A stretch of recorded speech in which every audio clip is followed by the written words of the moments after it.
ਜਦੋਂ ਤੁਸੀਂ ਮਿਲਣ ਗਏ ਉਹਨਾਂ ਨੂੰ, ਹਾਂਜੀ ਉਦੋਂ ਕੀ ਗੱਲਬਾਤ ਹੋਈ, ਕੀ ਕਿਹਾ ਤੁਹਾਨੂੰ? ਤੁਸੀਂ ਉਹਨਾਂ ਦੀ ਹਾਲਤ ਦੇਖ ਕੇ ਤੁਹਾਡੇ ਮਨ 'ਚ ਕੀ ਆਇਆ? ਮੈਂ ਨਾ ਮਨ ਬਹੁਤ ਪੱਕਾ ਕਰਕੇ ਗਈ ਸੀ। ਮੈਨੂੰ ਰੋਹਤ ਕਹਿੰਦਾ ਗਿਆ ਉਸ ਦਿਨ ਮੈਂ ਉੱਥੇ ਕੈਟ ਸਾਹਿਬ ਤੇ ਗਈ ਸੀ ਨਾ, ਜਦੋਂ ਇਹ ਬੇਟੇ ਨੇ ਗੱਲ ਦੱਸੀ ਮੈਨੂੰ, ਉਹ ਮੈਨੂੰ ਨਹੀਂ ਦੱਸੀ, ਉੱਥੇ ਦੱਸਿਆ ਵੀ ਆਹ ਹਾਲਤ ਹੈ ਹਰਜਿੰਦਰ ਦੀ, ਤੇ ਵੀ ਸਾਨੂੰ ਇੰਨਾ ਪੈਸੇ ਦੀ ਲੋੜ ਆ। ਫੇਰ ਨਹੀਂ ਮੇਰੇ ਵੱਸ ਰਿਹਾ ਮੈਨੂੰ ਇਹੀ ਕਹਿੰਦੇ ਸੀ ਹਰਜਿੰਦਰ ਠੀਕ ਹੋ ਜਾ।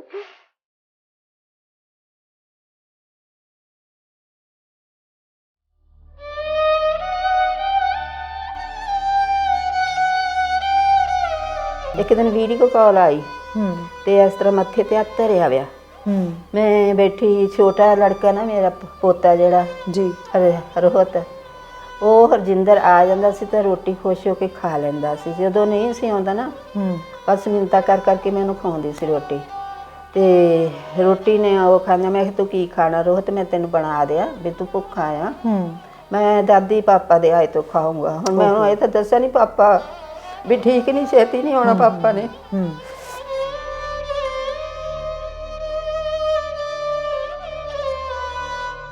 ਤੇ ਹਰਜਿੰਦਰ ਨੇ ਜੋ ਨਾ ਅਦਾਸ ਜਦ ਮੱਥੇ ਤੇ ਹੱਥ ਰੱਖਿਆ ਵਿਆ, ਮੈਂ ਕਿਹਾ ਹਰਜਿੰਦਰ ਕੀ ਗੱਲ ਹੈ, ਅੱਜ ਤੂੰ ਮੱਥੇ ਤੇ ਹੱਥ ਕਾਹਤੋਂ ਧਰਿਆ ਵਿਆ, ਤੂੰ ਤਾਂ ਕਹਿੰਦਾ ਸੀ ਮੈਂ ਠੀਕ ਆ। ਕਹਿੰਦਾ ਮਾਤਾ ਮੈਨੂੰ 2 ਦਿਨ ਹੋ ਗਏ ਨੀਂਦ ਨਹੀਂ ਆਈ। ਮੈਂ ਫਿਰ ਆ ਕੇ ਘਰੇ ਹਰਜਿੰਦਰ ਨੂੰ ਫੋਨ ਕੀਤਾ ਜਦੋਂ ਅਸੀਂ ਉੱਥੋਂ ਕੈਪਟਨ ਸਾਹਿਬ ਦੇ ਆਏ। ਮੈਂ ਕਿਹਾ ਹਰਜਿੰਦਰ ਮੇਰਾ ਤੈਨੂੰ ਮਿਲਣ ਨੂੰ ਜੀ ਕਰਦਾ। ਕਹਿੰਦਾ ਨਹੀਂ ਮਾਤਾ ਤੂੰ ਹੁਣ ਨਾ, ਮੈਂ ਨਾ ਤੇਰੇ ਨਾਲ ਵਾਅਦਾ ਕਰਦਾ ਮੈਂ ਠੀਕ ਹੋ ਕੇ ਆਊਂਗਾ, ਮੈਂ ਤੇਰੇ ਨਾਲ ਵਾਅਦਾ ਕਰ ਰਿਹਾ ਮੈਂ ਠੀਕ ਹੋ ਕੇ ਆਊਂਗਾ। ਮਾਂ ਤੁਹਾਡੀ ਆਖਰੀ ਮੁਲਾਕਾਤ ਉਹੀ ਸੀ ਜਦੋਂ ਤੁਸੀਂ ਵੀਲਚੇਅਰ ਤੇ ਮਿਲ ਕੇ ਗਏ? ਹਾਂ ਹੋਦੀ ਸੀ। ਬੇਟਾ ਮੇਰਾ 48 ਸਾਲ ਦਾ ਸੀ ਹੁਣ ਹੋਇਆ ਉਦੋਂ ਬਾਅਦ 'ਚ 48 ਸਾਲ ਦਾ ਪੂਰਾ ਜੀ। 28 ਅਗਸਤ ਨੂੰ ਉਹਦਾ ਜਨਮ ਦਿਨ ਸੀ। ਉਦੋਂ ਫਿਰ ਮੈਨੂੰ ਬਹੁਤ ਚੇਤਾ ਆਇਆ ਵੀ ਅੱਜ 48 ਸਾਲ ਦਾ ਹੋਇਆ ਮੇਰਾ ਪੁੱਤ।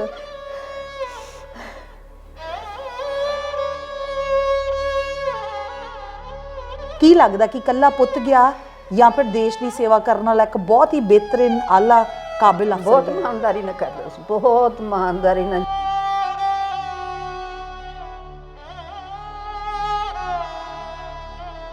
ਵੀ ਜੇ ਮੈਂ ਕਹਿੰਦੀ ਆ ਮੇਰਾ ਪੁੱਤ ਇਮਾਨਦਾਰ ਨਾ ਹੁੰਦਾ, ਮੇਰੇ ਪੁੱਤ ਕੋਈ ਗੱਡੀ ਨਾ ਵੀ ਹੁੰਦੀ। ਛੋਟੇ ਛੋਟੇ ਅਫਸਰ ਆ ਜਿਹੜੇ ਨਵੀਆਂ ਗੱਡੀਆਂ ਲਈ ਫਿਰਦੇ, ਮੇਰਾ ਪੁੱਤ ਨੇ ਇਮਾਨਦਾਰੀ ਤੇ ਰਿਹਾ। ਮੇਰੇ ਪੁੱਤ ਦੀ ਕਦਰ ਨਹੀਂ ਪਈ।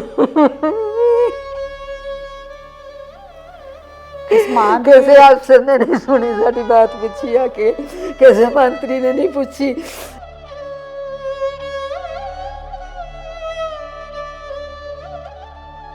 ਕੈਪਟਨ ਸਾਹਿਬ ਨਰਮਦੇਲ ਦੇ ਨਹੀਂ ਸੀ, ਮੇਰੇ ਬੇਟੇ ਦੀ ਮੈਂ ਤਾਂ ਦੇਖਿਆ ਨਹੀਂ, ਮੇਰੇ ਬੇਟੇ ਦੀ ਵੀ ਉਹਨੇ ਵੀਡੀਓ ਦੇਖੀ ਸੀ, ਮੈਨੂੰ ਵੀ ਦੇਖਿਆ ਸੀ। ਪਰ ਜੇ ਨਰਮਦੇਲ ਦੇ ਹੁੰਦੇ ਮੇਰੇ ਬੇਟੇ ਨੂੰ ਉੱਧਰ ਹੀ ਭੇਜ ਦਿੰਦੇ, ਭਾਵੇਂ ਮੇਰਾ ਬੇਟਾ ਨਾ ਰਹਿੰਦਾ। ਪੈਸੇ ਛੇਤੀ ਮਿਲ ਜਾਂਦੇ, ਇਲਾਜ ਛੇਤੀ ਹੋ ਜਾਂਦਾ। ਮੈਨੂੰ ਮੇਰੇ ਮਨ 'ਚ ਨਾ ਰਹਿੰਦਾ ਮੇਰਾ ਬੇਟਾ ਜਲਦੀ ਹੋ ਗਿਆ। ਹੌਸਲਾ ਰੱਖੋ।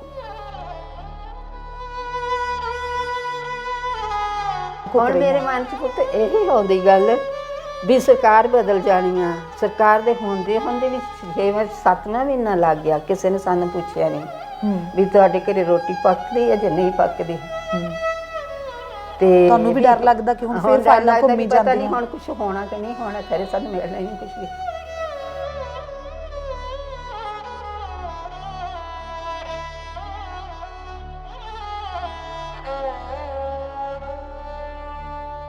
ਸਤਿ ਸ਼੍ਰੀ ਅਕਾਲ, ਔਨ ਏਅਰ ਦੇਖ ਰਹੇ ਹੋ ਤੁਸੀਂ ਤੇ ਮੈਂ ਹਾਂ ਰਮਨ ਤੂਰ। ਅੱਜ ਜਿਸ ਜਗ੍ਹਾ ਤੇ ਮੈਂ ਬੈਠੀ ਹੋਈ ਹਾਂ, ਮੈਂ ਚਾਹੂੰਗੀ ਕਿ ਮੇਰੇ ਪਹਿਲੇ ਬੋਲ ਜਿਹੜੇ ਆ ਉਹ ਧਿਆਨ ਨਾਲ ਸੁਣ ਲਿਓ ਔਰ ਕੋਸ਼ਿਸ਼ ਕਰਿਓ ਕਿ ਇਸ ਵੀਡੀਓ ਇਹਦੇ ਅੰਤ ਤੱਕ ਦੇਖਿਓ। ਤੁਹਾਨੂੰ ਬੜਾ ਅਜੀਬ ਲੱਗ ਰਿਹਾ ਹੋਊਗਾ ਕਿ ਅੱਜ ਮੈਂ ਇੰਟਰਵਿਊ ਸ਼ੁਰੂ ਕਰਨ ਤੋਂ ਪਹਿਲਾਂ ਹੀ ਇਹ ਗੱਲ ਕਿਉਂ ਬੋਲ ਦਿੱਤੀ, ਕਿਉਂਕਿ ਅੱਜ ਤੱਕ ਕਦੇ ਵੀ ਇਹ ਅਨਾਉਂਸਮੈਂਟ ਤਾਂ ਨਹੀਂ ਸੀ ਕੀਤੀ ਕਿ ਜਿਹੜੀ ਵੀ ਤੁਸੀਂ ਵੀਡੀਓ ਸ਼ੁਰੂ ਕੀਤੀ ਉਹਨੂੰ ਅੰਤ ਤੱਕ ਦੇਖਿਓ। ਇਹ ਅੰਤ ਤੱਕ ਦੇਖਣੀ ਬਹੁਤ ਜ਼ਰੂਰੀ ਆ, ਕਿਉਂਕਿ ਜਿਸ ਕਹਾਣੀ ਨੂੰ ਲੈ ਕੇ ਅੱਜ ਮੈਂ ਬੈਠੀ ਹੋਈ ਹਾਂ ਉਹਦੇ ਵਿੱਚੋਂ ਬਹੁਤ ਸਾਰੇ ਪਰਿਵਾਰ ਲੰਘੇ ਆ, ਔਰ ਅੱਜ ਜਿਸ ਕਹਾਣੀ ਨੂੰ ਮੈਂ ਲੈ ਕੇ ਬੈਠੀ ਹੋਈ ਹਾਂ ਇਹਨਾਂ ਦਾ ਦੁੱਖ ਆ, ਕੱਲ੍ਹ ਨੂੰ ਤੁਸੀਂ ਮੈਂ ਇਸ ਦੁੱਖ ਦੇ ਰੂਬਰੂ ਹੋ ਸਕਦੇ ਹਾਂ, ਔਰ ਇਹਨਾਂ ਚੀਜ਼ਾਂ ਨੂੰ ਜਾਣਨਾ ਜ਼ਰੂਰੀ ਆ, ਔਰ ਇਸ ਨਿਜ਼ਾਮ ਨੂੰ, ਇਸ ਸਿਸਟਮ ਨੂੰ ਬਦਲਣਾ ਕਿਸ ਹੱਦ ਤੱਕ ਜ਼ਰੂਰੀ ਹੈ, ਇਸ ਵੀਡੀਓ ਦੇ ਅੰਤ ਤੱਕ ਤੁਸੀਂ ਸਮਝ ਜਾਓਗੇ। ਉਸ ਤੋਂ ਪਹਿਲਾਂ ਥੋੜਾ ਜਿਹਾ ਪਿੱਛੇ ਲੈ ਕੇ ਜਾਣੀ ਆ ਤੁਹਾਨੂੰ। 6 ਮਹੀਨੇ ਪਹਿਲਾਂ ਕੋਵਿਡ-19 ਕਰੋਨਾ ਮਹਾਮਾਰੀ ਦਾ ਜਿਹੜਾ ਦੌਰ ਚੱਲਿਆ, ਔਰ ਕਿਸ ਹੱਦ ਤੱਕ ਤਕਲੀਫਾਂ ਝੱਲੀਆਂ ਅਸੀਂ ਸਭ ਨੇ। ਸਾਡੇ ਕੰਮ ਬੰਦ ਹੋਏ, ਅਸੀਂ ਜਿੱਥੇ ਜਿੱਥੇ ਸੀ ਉੱਥੇ ਉੱਥੇ ਰੁਕ ਗਏ, ਔਰ ਬਹੁਤ ਜ਼ਿਆਦਾ ਤਕਲੀਫਾਂ ਝੱਲੀਆਂ ਉਹਨਾਂ ਲੋਕਾਂ ਨੇ ਜਿਨ੍ਹਾਂ ਨੇ ਸਿਰਫ ਤੇ ਸਿਰਫ ਇਮਾਨਦਾਰੀ ਦਾ ਪੱਲਾ ਫੜਿਆ ਤੇ 2 ਨੰਬਰ ਦੇ ਵਿੱਚ ਕਦੇ ਕੋਈ ਪੈਸਾ ਜੋੜਿਆ ਹੀ ਨਹੀਂ। ਸੋ ਇਹਨਾਂ ਸਾਰੀਆਂ ਚੀਜ਼ਾਂ ਦੇ ਵਿੱਚ ਜਿੱਥੇ ਹੋਰ ਬਹੁਤ ਸਾਰੀਆਂ ਉਦਾਹਰਨਾਂ ਤੁਹਾਨੂੰ ਦੇ ਸਕਦੀ। ਉਸ ਤੋਂ ਪਹਿਲਾਂ ਕੁਝ ਤਸਵੀਰਾਂ ਦੇਖ ਲਓ। ਤੁਹਾਨੂੰ ਯਾਦ ਆ ਰਿਹਾ ਹੋਊਗਾ ਕਿ ਇੱਕ ਡੀਐਸਪੀ ਰੈਂਕ ਦਾ ਆਫੀਸਰ ਹਸਪਤਾਲ ਦੇ ਬੈੱਡ ਤੇ ਪਿਆ ਹੋਇਆ ਭਿਖਾਰੀਆਂ ਵਾਂਗੂ ਭੀਖ ਮੰਗ ਰਿਹਾ ਸਮੇਂ ਦੀ ਸਰਕਾਰ ਤੋਂ ਕਿ ਮੇਰਾ ਇਲਾਜ ਕਰਵਾ ਦਿਓ, ਮੇਰੇ ਕੋਲ ਕੋਈ ਪੈਸਾ ਨਹੀਂ ਹੈ, ਮੇਰੇ ਬੱਚੇ ਯਤੀਮ ਹੋ ਜਾਣਗੇ, ਮੇਰੀ ਮਾਂ ਰੁੱਲ ਜਾਊਗੀ। ਕਿਉਂਕਿ ਕੁਝ ਘਰੇਲੂ ਪ੍ਰੋਬਲਮਾਂ ਕਰਕੇ ਡੀਐਸਪੀ ਹਰਜਿੰਦਰ ਸਿੰਘ, ਨਾਮ ਤੁਹਾਨੂੰ ਯਾਦ ਆ ਗਿਆ ਹੋਊਗਾ, ਡੀਐਸਪੀ ਹਰਜਿੰਦਰ ਸਿੰਘ ਆਪਣੇ ਪਰਿਵਾਰ ਨੂੰ, ਆਪਣੇ ਬੱਚਿਆਂ ਨੂੰ, ਆਪਣੀ ਮਾਂ ਨੂੰ ਇਕੱਲੇ ਸਾਂਭ ਰਹੇ ਸੀ, ਔਰ ਹਾਲਾਤ ਇਹੋ ਜਿਹੇ ਬਣੇ ਕਿ ਉਹ ਕੋਵਿਡ-19 ਦਾ ਸ਼ਿਕਾਰ ਹੋਏ। ਤੇ ਉਸ ਤੋਂ ਬਾਅਦ ਹਾਲਾਤ ਇਹ ਬਣੇ ਕਿ ਉਹਨਾਂ ਕੋਲ ਆਪਣਾ ਇਲਾਜ ਕਰਵਾਉਣ ਦੇ ਲਈ ਪੈਸਾ ਨਹੀਂ ਸੀ।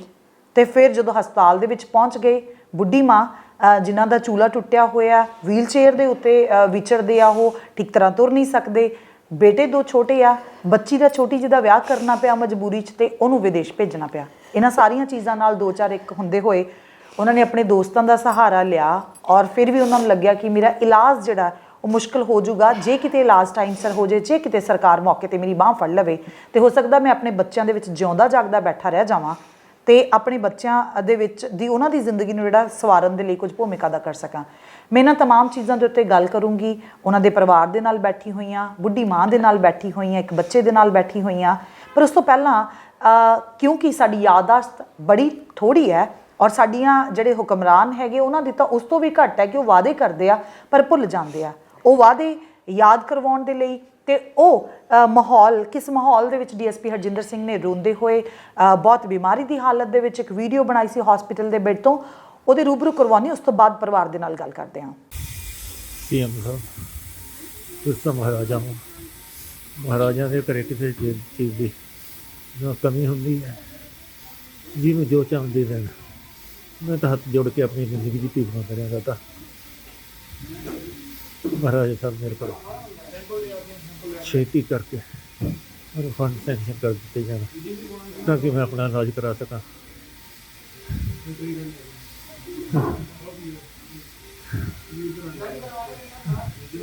ਮਿਹਰਬਾਨੀ ਕਰੋ ਮਹਾਰਾਜ ਸਾਹਿਬ, ਮਿਹਰਬਾਨੀ ਕਰੋ। ਵੈਸੇ ਵੀ ਮੇਰੇ ਮਰਨ ਤੋਂ ਬਾਅਦ ਸਰਕਾਰ ਕੁਛ ਫੰਡ ਦੇਵੇਗੀ, ਜੇ ਹੁਣ ਮੈਨੂੰ ਫੰਡ ਸੈਕਸ਼ਨ ਕੀਤੇ ਜਾਂਦੇ ਆ ਤੇ ਮੇਰੇ ਬੱਚਿਆਂ ਨਾਲ ਥੋੜ੍ਹੇ ਤੋਂ ਬਚ ਜਾਣਗੇ। ਮਿਹਰਬਾਨੀ ਕਰੋ ਸੀ ਸਾਹਿਬ, ਮਹਾਰਾਜ ਸਾਹਿਬ ਕਿਰਪਾ ਕਰੋ। ਜੇ ਹੁਣ ਫੰਡ ਸੈਂਕਸ਼ਨ ਕੀਤੇ ਜਾਂਦੇ ਆ ਮੈਂ ਬਚ ਸਕਦਾ, ਮੇਰੇ ਬੱਚੇ ਨਾਲ ਥੋੜ੍ਹੇ ਤੋਂ ਬਚ ਸਕਦੇ ਆ। ਸਰਕਾਰ ਨੇ ਬਾਅਦ 'ਚ ਹੀ ਪੈਸਾ ਦੇਣਾ ਹੀ ਹੈ, ਹੁਣ ਦਿੱਤੇ ਜਾਣ, ਮੇਰੀ ਜ਼ਿੰਦਗੀ ਬਚ ਸਕਦੀ ਹੈ।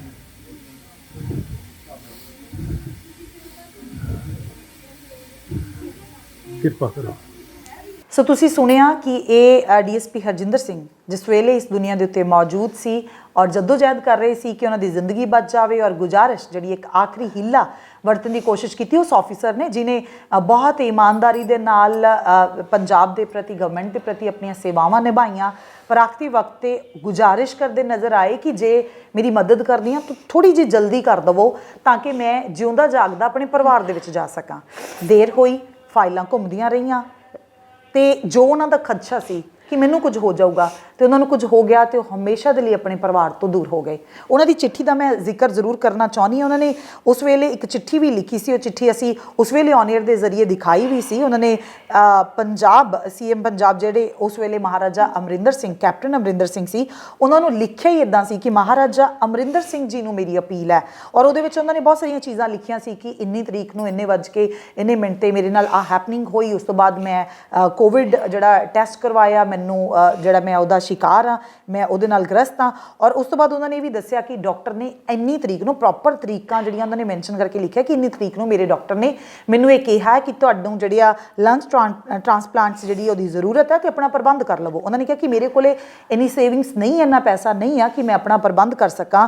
ਤੇ ਉਸ ਪੂਰੀ ਚਿੱਠੀ ਦੇ ਵਿੱਚ ਅੰਤ ਦੇ ਵਿੱਚ ਉਹਨਾਂ ਨੇ ਇਹ ਵੀ ਲਿਖਿਆ ਕਿ ਜਿਹੜਾ ਕੁਝ ਤੁਸੀਂ ਮੇਰੇ ਮਰਨ ਤੋਂ ਬਾਅਦ ਦੇਣਾ ਹੈ, ਕਿਰਪਾ ਕਰਕੇ ਉਹ ਮੈਨੂੰ ਪਹਿਲਾਂ ਦੇ ਦੇਵੋ ਤਾਂ ਕਿ ਮੈਂ ਆਪਣਾ ਇਲਾਜ ਕਰਵਾ ਸਕਾਂ। ਔਰ ਅੰਤ ਜਿਹੜਾ ਉਹਨਾਂ ਨੇ ਕੀਤਾ ਕਿ ਮਹਾਰਾਜ ਸਾਹਿਬ ਹੱਥ ਜੋੜ ਕੇ ਬੇਨਤੀ ਆ ਕਿ ਮੇਰਾ ਇਲਾਜ ਥੋੜ੍ਹਾ ਜਿਹਾ ਜਲਦੀ ਕਰਵਾਇਆ ਜਾਵੇ। ਔਰ ਆਪਣੇ ਮਹਾਰਾਜਾ ਸਾਹਿਬ ਤੋਂ ਉਮੀਦ ਰੱਖਣ ਵਾਲਾ ਇੱਕ ਅਦਨਾ ਜਿਹਾ ਮੁਲਾਜ਼ਮ DSP ਰਹੇ ਆ। ਔਰ ਹੁਣ ਜਿਹੜੀ ਇੱਕ ਹੋਰ ਗੱਲ ਪਤਾ ਲੱਗ ਰਹੀ ਹੈ, ਮਾਂ ਜੀ ਮੇਰੇ ਨਾਲ ਬੈਠੇ, ਉਹਨਾਂ ਨਾਲ ਗੱਲ ਕਰਦੀ ਹਾਂ ਮੈਂ, ਕਿ ਉਹ PhD ਸਨ, ਡਾਕਟਰ ਦੀ ਜਿਹੜੀ ਆ ਡਾਕਟਰੇਟ ਦੀ ਡਿਗਰੀ ਉਹਨਾਂ ਦੇ ਕੋਲ ਸੀ। ਸੋ ਇੰਨਾ ਕਾਬਲ ਆਫਿਸਰ, ਇੰਨਾ ਇਮਾਨਦਾਰ ਆਫਿਸਰ ਔਰ ਇੰਨਾ ਪੜ੍ਹਿਆ ਲਿਖਿਆ ਆਫਿਸਰ ਇਹ ਮੁਖਾਤਬ ਹੋ ਕੇ ਕਹਿ ਰਿਹਾ ਕਿ ਇੱਕ ਅਦਨਾ ਜਿਹਾ ਜਿਹੜਾ ਮੈਂ ਮੁਲਾਜ਼ਮ ਔਰ ਤੁਸੀਂ ਮਹਾਰਾਜਾ ਸਾਹਿਬ ਆ, ਔਰ ਮੈਨੂੰ ਪੂਰੀ ਉਮੀਦ ਆ ਕਿ ਮੇਰੇ ਮਹਾਰਾਜਾ ਸਾਹਿਬ ਮੇਰੀ ਜਿਹੜੀ ਆ ਅਪੀਲ ਨੂੰ ਸੁਣ ਕੇ ਮੇਰੇ ਬੱਚਿਆਂ ਨੂੰ ਅਨਾਥ ਹੋਣ ਤੋਂ ਬਚਾ ਲੈਣਗੇ। ਸੋ ਇਹ ਗੱਲਾਂ ਲਿਖਣ ਵਾਲੇ ਅੱਜ ਕਾਬਲ ਆਫਿਸਰ ਸਾਡੇ ਵਿੱਚ ਨਹੀਂ ਆ। ਜੋ ਉਹਨਾਂ ਨੂੰ ਡਰ ਸੀ, ਜੋ ਖਦਸ਼ਾ ਸੀ, ਫਾਈਲਾਂ ਘੁੰਮਦੀਆਂ ਰਹੀਆਂ, ਮੌਕੇ 'ਤੇ ਜਿਹੜੀ ਆ ਮਦਦ ਨਹੀਂ ਹੋ ਸਕੀ। ਹਾਲਾਂਕਿ ਸਰਕਾਰ ਜਿਹੜੀ ਆ ਉਸ ਵੇਲੇ ਦੀ ਐਕਟਿਵ ਹੋਈ। ਬਲਬੀਰ ਸਿੰਘ ਸਿੱਧੂ ਜਿਹੜੇ ਉਸ ਵੇਲੇ ਜਿਹੜੇ ਹੁਣ ਸਿਹਤ ਮੰਤਰੀ ਹੈਗੇ ਆ, ਉਹਨਾਂ ਨੇ ਵੀ ਕੋਸ਼ਿਸ਼ ਕੀਤੀ ਹੈ ਸਾਰੀਆਂ ਚੀਜ਼ਾਂ ਦੀ, ਪਰ ਜਿਹੜਾ ਵੱਡਾ ਡਰ ਸੀ ਕਿ ਲੇਟ ਹੋ ਗਏ। ਮੇਰੇ ਨਾਲ ਮਾਂ ਜੀ ਮੌਜੂਦ ਨੇ, ਹਰਜਿੰਦਰ ਸਿੰਘ ਜਿਹੜੇ DSP, ਉਹਨਾਂ ਦੇ ਮਾਤਾ ਜੀ। ਤੁਹਾਨੂੰ ਕੁਝ ਉਹ ਤਸਵੀਰਾਂ ਵੀ ਨਜ਼ਰ ਆਈਆਂ ਹੋਣੀਆਂ ਵੀਡੀਓ ਦੇ ਵਿੱਚ, ਜਿਵੇਂ ਵੀਲਚੇਅਰ ਦੇ ਉੱਤੇ ਬੈਠੇ। ਉਹਨਾਂ ਦੇ ਨਾਲ ਗੱਲ ਕਰਦਿਆਂ ਮੈਨੂੰ ਪਤਾ ਲੱਗਿਆ ਕਿ ਕੁਝ ਦਿਨ ਤੱਕ ਉਹ ਕਹਿੰਦੇ ਮੈਂ ਗੱਲ ਹੀ ਨਹੀਂ ਸੀ ਕਰ ਰਹੀ ਕਿ ਠੀਕ ਆ, ਘਰ ਠੀਕ ਹੋ ਕੇ ਆ ਜਾਊਗਾ। ਉਹਨੂੰ ਸਾਹ ਬੜਾ ਚੜ੍ਹ ਰਿਹਾ ਸੀ, ਪਰ ਉਹ ਕਹਿੰਦੇ ਕਿ ਮੈਨੂੰ ਪਤਾ ਨਹੀਂ ਸੀ ਕਿ ਮੇਰੇ ਬੱਚੇ ਨੇ ਘਰ ਨਹੀਂ ਆਉਣਾ। ਸਤਿ ਸ਼੍ਰੀ ਅਕਾਲ ਮਾਂ ਜੀ। ਸਤਿ ਸ਼੍ਰੀ ਅਕਾਲ ਬੇਟੇ। ਉਹ ਸਮਾਂ ਯਾਦ ਆ ਰਿਹਾ, ਤਸਵੀਰਾਂ ਦਿਖਾ ਦਿੱਤੀਆਂ ਸੀ ਕਿ ਕਿਸ ਤਰੀਕੇ ਨਾਲ ਹਸਪੀਟਲ ਦੇ ਵਿੱਚ DSP ਹਰਜਿੰਦਰ ਸਿੰਘ ਪਏ ਹੋਏ। ਇੰਨਾ ਕਾਬਲ ਬੱਚਾ ਔਰ ਤੁਸੀਂ ਮੈਨੂੰ ਦੱਸਿਆ ਕਿ ਤੁਸੀਂ ਠੀਕ ਤਰ੍ਹਾਂ ਗੱਲ ਨਹੀਂ ਸੀ ਕਰ ਰਹੇ, ਵੀ ਉਹਨੂੰ ਸਾਹ ਬਹੁਤ ਚੜ੍ਹਦਾ ਸੀ ਕਿ ਚੱਲ ਮੈਂ ਘਰੇ ਆਈ ਨਾ ਗੱਲ ਕਰ ਲੂੰ। ਜਦੋਂ ਵੀ ਮੈਂ ਉਹਨੂੰ ਪੁੱਛਦੀ ਸੀ ਨਾ, ਜਿੱਦਣ ਪਹਿਲਾਂ ਤਾਂ ਨਾ ਉਹਦੇ ਜਿੱਦਣ ਕਰੋਨਾ ਹੋਇਆ ਘਰੇ, ਮੈਨੂੰ ਘਰੋਂ ਫੋਨ ਆਇਆ, ਉੱਥੋਂ ਫੋਨ ਆਇਆ ਘਰ ਆਪਦੇ ਜਿੱਥੇ ਕਮਰਾ ਲਿਆ ਸੀ ਨਾ ਜੀ, ਉੱਥੇ ਰਹਿਣ ਵੀ ਬਾਹਰ ਨਹੀਂ ਡਿਊਟੀ 'ਤੇ ਫਿਰ ਗਿਆ। ਪਹਿਲਾਂ ਡਿਊਟੀ 'ਤੇ ਹੀ ਜਾਂਦਾ ਸੀ, ਡਿਊਟੀ 'ਤੇ ਜਾਂਦੇ ਨਹੀਂ ਕਰੋਨਾ ਹੋਇਆ ਜੀ। ਇਹ ਮੈਂ ਵੀ ਸੁਣਿਆ ਵੀ ਬੁਖਾਰ ਹੋਏ ਤਾਂ ਵੀ ਡਿਊਟੀ 'ਤੇ ਹੀ ਗਿਆ। ਇਹਦੇ ਦੋਸਤ ਕੋਈ ਆਏ, ਦੋ ਜਣੇ, ਉਹਨਾਂ ਨੇ ਹੱਥ ਮਿਲਾਇਆ ਹਰਜਿੰਦਰ ਨਾਲ ਤੇ ਆਖਣ ਲੱਗੇ ਵੀ ਯਾਰ ਤੈਨੂੰ ਤਾਂ ਬੁਖਾਰ ਆ ਜੀ, ਵੀ ਤੂੰ ਦੂਜਾ ਚੈੱਕ ਕਰਾ। ਕਹਿੰਦਾ ਕੋਈ ਨਹੀਂ, ਆਖੇ ਵੀ ਥੋੜੀ ਗੱਲ ਉਹਨਾਂ ਨੇ ਸਮਝਦਾ ਨਹੀਂ ਸੀਗਾ। ਤੇ ਇਹ ਜੇ ਮੈਂ ਚੈੱਕ ਕਰਾਇਆ ਤੇ ਉਹਨਾਂ ਨੇ ਕਰੋਨਾ ਹੀ ਕੱਢ ਦੇਣਾ ਆ। ਉਹੀ ਗੱਲ ਹੋਈ ਤੇ ਮੈਨੂੰ ਆਇਆ ਫੋਨ, ਮੰਮੀ ਮੇਰੇ ਨਾ ਕੁੜਤੇ ਪਜਾਮੇ ਜਿੰਨੇ ਹੈਗੇ ਆ ਕੱਲ ਦੀ ਮੈਂ ਬੰਦਾ ਕੱਲ ਰਿਹਾ ਆ ਜੀ, ਤੇ ਮੈਨੂੰ ਬੁਖਾਰ ਹੋ ਗਿਆ ਤੇ ਰੋਜ਼ ਛੋਟਾ ਘਰੇ, ਤੇ ਮੈਂ ਇਸ ਕਰਕੇ ਨਾ ਘਰ ਨਹੀਂ ਆਉਣਾਗਾ ਜੀ, ਜਿੰਨੇ ਦਿਨ ਮੇਰਾ ਬੁਖਾਰ ਠੀਕ ਨਹੀਂ ਹੁੰਦਾ। ਮੈਂ ਸਮਝ ਤਾਂ ਗਈ ਵੀ ਬੁਖਾਰ ਮਾਮੂਲੀ ਬੁਖਾਰ ਤੋਂ ਥੋੜਾ ਵੀ ਹਰਜਿੰਦਰ ਨੇ ਘਰੇ ਨਹੀਂ ਆਉਣਾਗਾ ਜੀ, ਵੀ ਗੱਲ ਹੋ ਰਿਹਾ। ਤੇ ਚਲੋ ਮੈਂ ਵੀ ਨਾ ਗਾਹ ਬਾਹਲੀ ਪੁੱਛੀ ਜੀ। ਮੈਨੂੰ ਇਹ ਸੀ ਵੀ ਸਾਡੇ ਨਾ ਰਿਸ਼ਤੇਦਾਰਾਂ ਨੂੰ ਬਹੁਤਿਆਂ ਨੂੰ ਹੋਇਆ ਕਰੋਨਾ, ਸਭ ਠੀਕ ਹੋ ਗਏ। ਭਤੀਜੇ ਮੇਰੇ ਬਾਹਰ ਸੀ, ਉਹਨਾਂ ਨੇ ਬਹੁਤ ਜ਼ਿਆਦਾ ਜ਼ੋਰ ਪਿਆ। ਇੱਥੇ ਭਤੀਜਾ ਸੀ ਮੇਰਾ, ਉਹਨੇ ਗੰਗਾ ਰਾਏ ਨਗਰ ਇਲਾਜ ਕਰਵਾਇਆ, ਉਹਨੂੰ ਵੀ ਬਹੁਤ ਜ਼ਿਆਦਾ ਜ਼ੋਰ ਰਿਹਾ, 1.5 ਮਹੀਨਾ ਹੋ ਰਿਹਾ ਵੀ ਠੀਕ ਹੋ। ਤੇ ਮੈਨੂੰ ਵੀ ਹਰਜਿੰਦਰ ਦਾ ਇਹ ਸੀ ਵੀ ਤੁਰ ਤੱਕ ਉਹ ਪੂਰਾ ਹੋਇਆ ਪਿਆ ਸੀ। ਮੈਂ ਆਂਦੀ ਸੀ ਨਹੀਂ ਮੇਰਾ ਬੇਟਾ ਠੀਕ ਹੋ ਕੇ ਘਰੇ ਆਊਗਾ ਬਿਲਕੁਲ। ਜੇ ਕਰੇ ਮੇਰੇ ਮਨ 'ਚ ਬਰਿਆਈ ਆਉਂਦੀ ਸੀ ਨਾ, ਮੈਂ ਆਖਣਾ ਨਹੀਂ ਬੇਟਾ ਮੇਰਾ ਠੀਕ ਹੋ ਕੇ ਆਊਗਾ। ਤੇ ਚਲੋ ਮੈਂ ਕੱਪੜੇ ਤੁਹਾਡੀ ਫੋਨ ਤੇ ਗੱਲ ਹੁੰਦੀ ਸੀ? ਫੋਨ ਤੇ ਜਦੋਂ ਤੁਸੀਂ? ਹਾਂ, ਜਦੋਂ ਨਾ ਘਰ ਰਿਹਾ 5 ਦਿਨ, ਉਦੋਂ ਅਸੀਂ ਹੱਥ ਸਵੇਰ ਹੀ ਫੋਨ ਕਰਦੇ ਸੀ। ਮੈਂ ਪੁੱਛਣਾ ਵੀ ਹਰਜਿੰਦਰ ਕਿਵੇਂ ਆ? ਮੰਮੀ ਮੈਂ ਠੀਕ ਆ। ਇੱਕ ਦਿਨ ਵੀਡੀਓ ਕਾਲ ਆਈ ਤੇ ਇਸ ਤਰ੍ਹਾਂ ਮੱਥੇ ਤੇ ਹੱਥ ਧਰਿਆ ਵਿਆ। ਮੈਂ ਬੈਠੀ, ਛੋਟਾ ਲੜਕਾ ਨਾ ਮੇਰਾ ਪੋਤਾ ਜਿਹੜਾ ਜੀ ਰੋਹਤ, ਉਹ ਹਰਜਿੰਦਰ ਆ ਜਾਂਦਾ ਸੀ ਤਾਂ ਰੋਟੀ ਖੁਸ਼ ਹੋ ਕੇ ਖਾ ਲੈਂਦਾ ਸੀ। ਜਦੋਂ ਨਹੀਂ ਸੀ ਆਉਂਦਾ ਨਾ, ਬਸ ਮਿੰਤਾ ਕਰ ਕਰਕੇ ਮੈਨੂੰ ਖਵਾਉਂਦੀ ਸੀ ਰੋਟੀ। ਤੇ ਰੋਟੀ ਨੇ ਉਹ ਖਾਂਦਾ, ਮੈਂ ਕਿਹਾ ਤੂੰ ਕੀ ਖਾਣਾ ਰੋਹਿਤ, ਮੈਂ ਤੈਨੂੰ ਬਣਾ ਦਿਆ ਵੀ ਤੂੰ ਭੁੱਖਾ ਆ, ਮੈਂ ਦਾਦੀ ਪਾਪਾ ਦੇ ਆਏ ਤੋਂ ਖਾਊਂਗਾ। ਹੁਣ ਮੈਂ ਉਹਨੂੰ ਇਹ ਤਾਂ ਦੱਸਿਆ ਨਹੀਂ ਪਾਪਾ ਵੀ ਠੀਕ ਨਹੀਂ, ਛੇਤੀ ਨਹੀਂ ਆਉਣਾ ਪਾਪਾ ਨੇ। ਮੈਂ ਕਿਹਾ ਜੋ ਵੀ ਤੂੰ ਕਹੇਂਗੇ ਮੈਂ ਉਹੀ ਤੈਨੂੰ ਬਣਾ ਦਿੰਦੀ ਹਾਂ। ਮੈਂ ਕੀ ਕੀਤਾ, ਆਲੂ ਵਾਲੇ ਬ੍ਰੈਡ ਤੇ ਪਨੀਰ ਉਹਦੇ ਪਕੌੜੇ ਬਣਾ ਕੇ ਮੈਂ ਕਿਹਾ ਖੁਸ਼ ਹੋ ਕੇ ਖਾਂਦਾ, ਚਲੋ ਮੈਂ ਉਹ ਬਣਾ ਦਿੰਦੀ। ਮੈਂ ਇੱਥੇ ਬੈਠੀ ਸੀ ਤੇ ਮੇਰੇ ਨਾਲ ਦੀ ਗੁਆਂਢਣ ਆ ਗਈ ਤੇ ਹਰਜਿੰਦਰ ਨੇ ਜੋ ਨਾ ਅਦਾਸ ਜਦ ਮੱਥੇ ਤੇ ਹੱਥ ਰੱਖਿਆ ਵਿਆ। ਮੈਂ ਕਿਹਾ ਹਰਜਿੰਦਰ ਕੀ ਗੱਲ ਹੈ, ਅੱਜ ਤੂੰ ਮੱਥੇ ਤੇ ਹੱਥ ਕਾਹਤੋਂ ਧਰਿਆ ਵਿਆ, ਤੂੰ ਤਾਂ ਕਹਿੰਦਾ ਸੀ ਮੈਂ ਠੀਕ ਆ। ਕਹਿੰਦਾ ਮਾਤਾ ਮੈਨੂੰ 2 ਦਿਨ ਹੋ ਗਏ ਨੀਂਦ ਨਹੀਂ ਆਈ। ਅੱਛਾ। ਜਦੋਂ ਮੈਨੂੰ ਇਹਨੇ ਇਹ ਗੱਲ ਕਹੀ ਨੇ ਬੈਠੇ ਸੀ, ਮੈਂ ਥੋੜਾ ਜਿਹਾ ਉਹਲਾ ਰੱਖ ਗਈ। ਮੈਂ ਕਿਹਾ ਜਿਹਦੇ ਘਰੇ ਕਰੋਨਾ ਹੋ ਜਾਂਦਾ ਨਾ ਤੇ ਉਹ ਕੰਮਾਂ ਵਾਲੀਆਂ ਨੂੰ ਹਟਾ ਦਿੰਦੇ ਆ ਜੀ। ਵੀ ਮੈਂ ਪੋਚਾ ਹੀ ਲਾਉਂਦੀ ਸੀ ਉਦੋਂ ਜੀ। ਮੈਂ ਕਿਹਾ ਮੈਥੋਂ ਹੋਣਾ ਨੀ ਗਾ, ਜੇ ਪਤਾ ਲੱਗ ਗਿਆ ਵੀ ਹਰਜਿੰਦਰ ਨੂੰ ਕਰੋਨਾ ਆ ਵੀ ਘਰੇ ਤਾਂ ਆਊਗਾ ਹੀ। ਬਿਲਕੁਲ। ਤੇ ਮੈਂ ਕਿਹਾ ਇਹਨਾਂ ਨੇ ਕੰਮ ਵਾਲੀ ਨੂੰ ਹਟਾ ਦੇਣਾ ਵੀ ਤੂੰ ਇਹਨਾਂ ਦੇ ਘਰੇ ਨਾ ਜਾ।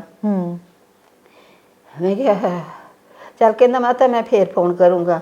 ਮੈਂ ਬਸ ਨਿਆਣਿਆਂ ਨੂੰ ਖਵਾ ਪਿਆ ਕੇ ਤੇ ਮੁੜ ਕੇ ਮੇਰੇ ਦਿਮਾਗ 'ਚ ਨਿਕਲ ਗਿਆ ਵੀ ਮੈਂ ਹੁਣ ਫੋਨ ਕਰ ਲਾਂ, ਵਿਹਲੀ ਹੋਈ ਹਾਂ ਜਦੋਂ, ਵੀ ਹਰਜਿੰਦਰ ਵੀ ਹੁਣ ਮੈਨੂੰ ਦੱਸ ਤੈਨੂੰ ਨੀਂਦ ਕਿਉਂ ਨਹੀਂ ਆਉਂਦੀ ਗੀ। ਕੋਈ ਹੌਸਲਾ ਹੀ ਦਿੰਦੀ ਉਹਨੂੰ। ਐਸੇ ਵੀ ਬਿਮਾਰ ਸੀ, ਗੁਰਨੂਰ ਵੀ ਬਿਮਾਰ ਸੀ, ਇਹਨੂੰ ਵੀ ਖਾਂਸੀ ਜ਼ੁਕਾਮ ਹੋ ਗਿਆ, ਬੁਖਾਰ ਚੜਿਆ ਨੂੰ 2-3 ਦਿਨ। ਅਸੀਂ ਤਿੰਨੇ ਹੀ ਬਿਮਾਰ ਹੋਏ ਉਹਦੀ ਜਦੋਂ ਹਰਜਿੰਦਰ ਹੋਇਆ ਨਾ। ਮੈਂ ਵੀ, ਹਰਜੇ ਗੁਰਨੂਰ ਵੀ, ਮੈਨੂੰ ਵੀ ਖਾਂਸੀ ਬਹੁਤ ਆਉਂਦੀ ਸੀ ਤੇ ਮੈਂ ਵੀ ਆਖਾ ਖਰੇ ਸਾਨੂੰ ਵੀ ਕਰੋਨਾ ਹੋ ਗਿਆ। ਵੀ ਕਰੋਨਾ ਨਹੀਂ ਸੀ, ਠੰਡ ਜਦੋਂ ਡਰ ਹੀ ਇੰਨਾ ਵੱਡਾ ਸੀ ਉਸ ਵੇਲੇ। ਜੀ ਜੀ ਜੀ। ਤੇ ਰੋਹਤ ਦਾ ਮੈਨੂੰ ਬਹੁਤ ਡਰ ਲੱਗਣਾ ਵੀ ਰੋਹਤ ਸਾਡੇ ਨਾਲ ਆ। ਪਹਿਲਾਂ ਇਹ ਗੁਰਨੂਰ ਨਾਲ ਸੌਂਦਾ ਸੀਗਾ, ਫਿਰ ਮੇਰੇ ਨਾਲ। ਮੈਂ ਕਿਹਾ ਵੀ ਨਹੀਂ, ਮੈਂ ਉਹ ਬੈੱਡ ਤੇ ਪੈਣਾ ਛੱਡਤਾ, ਮੈਂ ਉੱਧਰ ਪੈ ਜਾਣਾ, ਰੋਹਤ ਦਾ ਮੰਜਾ ਇੱਥੇ ਡਾਹ ਲੈਣਾ ਆਪਦੇ ਕੋਲੇ ਤੇ ਮੈਂ ਉਹਦੇ ਲਈ ਪਿੱਠ ਕਰਕੇ ਸੌਣਾ। ਚਾਹੁੰਦੀ ਆ ਕਿ ਤੁਹਾਨੂੰ ਐ ਲੱਗੀ ਗਿਆ ਵੀ ਉਹ ਠੀਕ ਹੋ ਕੇ ਘਰ ਆ ਜਾਊ। ਫਿਰ ਤੁਹਾਡੀ ਇੱਕ ਵੀਡੀਓ ਆਈ ਆ ਜਿਹੜੀ ਅਸੀਂ ਸਭ ਚੈਨਲਾਂ ਤੇ ਬਹੁਤ ਚੱਲੀ ਆ, ਜਦੋਂ ਉਹਨਾਂ ਨੇ ਗੁਜ਼ਾਰਿਸ਼ ਕੀਤੀ, ਤੁਹਾਨੂੰ ਪਤਾ ਲੱਗ ਗਿਆ ਵੀ ਉਹਨਾਂ ਨੇ ਇਦਾਂ ਸਰਕਾਰ ਦੀਆਂ ਮਿਹਨਤਾਂ ਕੀਤੀਆਂ ਕਿ ਮੇਰਾ ਇਲਾਜ ਕਰਾ ਦਿਓ, ਵੀਡੀਓ ਵਾਇਰਲ ਹੋਈ। ਮੈਨੂੰ ਨਹੀਂ ਬੇਟੇ ਦਿਖਾਈ, ਮੈਨੂੰ ਥੋੜੀ ਜਿਹੀ ਨਾ ਤੁਸੀਂ ਫਿਰ ਹਸਪੀਟਲ ਕੀ ਤੁਹਾਨੂੰ ਫਿਰ ਦੱਸਿਆ, ਡਾਕਟਰਾਂ ਨੇ ਦੱਸਿਆ ਜਾਂ ਉਹਨਾਂ ਦੇ ਦੋਸਤਾਂ ਨੇ ਦੱਸਿਆ ਵੀ ਉਹਨਾਂ ਦੀ ਹਾਲਤ, ਤੁਸੀਂ ਹਸਪੀਟਲ ਮਿਲੇ ਨਹੀਂ? ਬੇਟੇ ਦਾ ਮੈਨੂੰ ਨਾ ਭੁੱਲ ਗਿਆ, ਇਹ ਬੇਟਾ ਹੀ ਘਰੇ ਆਇਆ ਸੀ ਜਿੱਦਣ ਅਸੀਂ ਕੈਪਟਨ ਸਾਹਿਬ ਕੋਲੇ ਜਾਣਾ ਸੀਗਾ। ਜੀ ਜੀ। ਇਹਨਾਂ ਨੇ ਮੈਨੂੰ ਪੂਰੀ ਗੱਲ ਨਹੀਂ ਦੱਸੀ, ਘਰੇ ਤਾਂ ਕੁਝ ਨਹੀਂ ਦੱਸਿਆ। ਤੇ ਮੈਨੂੰ ਤਾਂ ਇਹੀ ਕਹਿੰਦੇ ਰਹੇ ਵੀ ਥੋੜਾ ਜਿਹਾ ਹੈਗਾ ਵੀ ਜਾਂ ਤਾਂ ਉਸ ਤਰ੍ਹਾਂ ਹੀ ਫੇਫੜੇ। ਤੁਹਾਡੇ ਮਨ 'ਚ ਉਦੋਂ ਨਹੀਂ ਕੋਈ ਸ਼ੱਕ ਪਿਆ ਜਦੋਂ ਤੁਹਾਨੂੰ ਮਿਲਾਉਣ ਲੈ ਕੇ ਗਏ ਵੀਲ ਚੇਅਰ ਤੇ ਬਿਠਾ ਕੇ? ਨਹੀਂ ਬੇਟੇ, ਮੈਨੂੰ ਤਾਂ ਇਹੀ, ਮੈਨੂੰ ਇਹ ਦੱਸਦੀ ਵੀ ਚੇਅਰ ਤੇ ਜਦੋਂ ਲੈ ਕੇ 3 ਦਿਨ ਪਹਿਲਾਂ ਨਾ ਮੈਨੂੰ ਇਹ ਹੋ ਗਿਆ ਵੀ ਹਰਜਿੰਦਰ ਠੀਕ ਹੋ ਗਿਆ ਆ। ਮੈਨੂੰ ਕਹਿੰਦੇ ਰਹੇ ਨਾ ਹਰਜਿੰਦਰ ਅੱਗੇ ਨਾਲੋਂ ਠੀਕ ਆ, ਵੀ ਠੀਕ ਹੁੰਦਾ ਜਾਂਦਾ। ਤੇ ਮੈਂ ਨਾ ਕੁੜੀ ਨੂੰ ਕਿਹਾ, ਕੰਮ ਵਾਲੀ ਨੂੰ, ਨਾਲ ਹੀ ਮੈਂ ਲੱਗੀ। ਮੈਂ ਕਿਹਾ ਆਪਾਂ ਨਾ ਘਰ ਸਾਫ਼ ਚੰਗੀ ਤਰ੍ਹਾਂ ਕਰ ਲਈਏ, ਹਰਜਿੰਦਰ ਨੇ ਆਉਣਾ, ਫਿਰ ਉਹਦੇ ਯਾਰ ਦੋਸਤ ਉਹਦਾ ਪਤਾ ਲੈਣ ਆਉਣਗੇ ਜੀ। ਤੇ ਮੈਂ ਹਜੇ ਕਰ ਹੀ ਰਹੀ ਸੀਗੀ ਤੇ ਇਹ ਆਪਣਾ ਹਰਜਿੰਦਰ ਹਰੀ ਆ ਨਾ ਜਿਹੜਾ, ਉਹਦਾ ਫੋਨ ਮੈਨੂੰ ਆਇਆ। ਮੈਨੂੰ ਕਹਿੰਦਾ ਮਾਤਾ ਵਧਾਈ ਹੋਵੇ ਤੈਨੂੰ। ਮੈਂ ਕਿਹਾ ਕਾਹਦੀ ਵਧਾਈ ਦਿੰਦਾ ਹੈ ਤੂੰ? ਕਹਿੰਦਾ ਹਰਜਿੰਦਰ ਠੀਕ ਹੋ ਗਿਆ। ਵਧਾਈ ਤੇ ਨਹੀਂ ਸੀ ਦੇਣੀ ਚਾਹੀਦੀ ਮੈਨੂੰ ਤਾਂ ਇਹੀ ਖੁਸ਼ੀ ਵੀ ਮੇਰਾ ਬੇਟਾ ਠੀਕ ਹੋ ਗਿਆ। ਮੈਨੂੰ ਇਹੀ ਕਹਿੰਦੇ ਰਹੇ ਵੀ ਹੁਣ ਵੀ ਅੱਗੇ ਨੂੰ ਵੀ ਠੀਕ ਆ, ਵੀ ਠੀਕ ਰਿਪੋਰਟਾਂ ਆਉਂਦੀਆਂ, ਹੌਲੀ ਹੌਲੀ ਵੀ ਡਾਕਟਰਾਂ ਦੇ ਆ 3 ਮਹੀਨਿਆਂ 'ਚ ਠੀਕ ਹੋ ਜਾਊਗਾ, ਟਾਈਮ ਤਾਂ ਲੱਗੂਗਾ ਵੀ 3 ਮਹੀਨੇ ਲੱਗਣਗੇ। ਫਿਰ ਜਦੋਂ ਤੁਸੀਂ ਮਿਲਣ ਗਏ ਉਹਨਾਂ ਨੂੰ, ਹਾਂਜੀ, ਉਦੋਂ ਕੀ ਗੱਲਬਾਤ ਹੋਈ, ਕੀ ਕਿਹਾ ਤੁਹਾਨੂੰ? ਤੁਸੀਂ ਉਹਨਾਂ ਦੀ ਹਾਲਤ ਦੇਖ ਕੇ ਤੁਹਾਡੇ ਮਨ 'ਚ ਕੀ ਆਇਆ? ਮੈਂ ਨਾ ਮਨ ਬਹੁਤ ਪੱਕਾ ਕਰਕੇ ਗਈ ਸੀ। ਮੈਨੂੰ ਰੋਹਤ ਕਹਿੰਦਾ ਗਿਆ, ਉਹ ਮੈਂ ਉੱਥੇ ਕੈਪਟਨ ਸਾਹਿਬ ਤੇ ਗਈ ਸੀ ਨਾ, ਜਦੋਂ ਇਹ ਬੇਟੇ ਨੇ ਗੱਲ ਦੱਸੀ ਮੈਨੂੰ, ਉਹ ਮੈਨੂੰ ਨਹੀਂ ਦੱਸੀ, ਉੱਥੇ ਦੱਸਿਆ ਵੀ ਆਹ ਹਾਲਤ ਹੈ ਹਰਜਿੰਦਰ ਦੀ ਤੇ ਵੀ ਸਾਨੂੰ ਇੰਨਾ ਪੈਸੇ ਦੀ ਲੋੜ ਆ। ਫੇਰ ਨਹੀਂ ਮੇਰੇ ਵੱਸ ਰਿਹਾ। ਮੈਨੂੰ ਇਹੀ ਕਹਿੰਦਾ ਸੀ ਹਰਜਿੰਦਰ ਠੀਕ ਹੋ ਜਾ।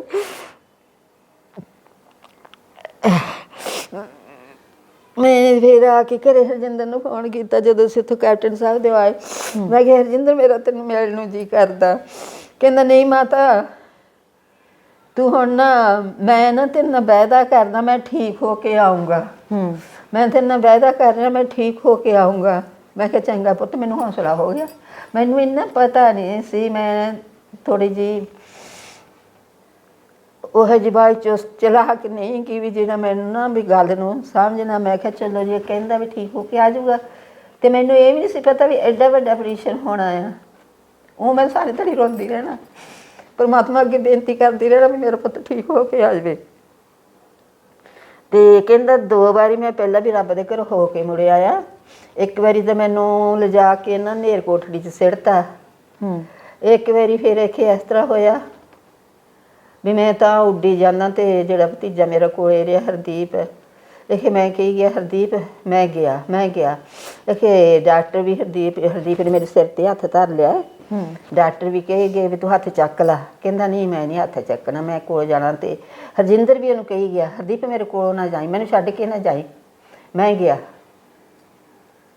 ਮਾਂ ਤੁਹਾਡੀ ਆਖਰੀ ਮੁਲਾਕਾਤ ਉਹੀ ਸੀ ਜਦੋਂ ਤੁਸੀਂ ਵੀਲਚੇਅਰ ਤੇ ਮਿਲ ਕੇ ਗਏ? ਹਾਂ ਉਹਦੀ ਸੀ।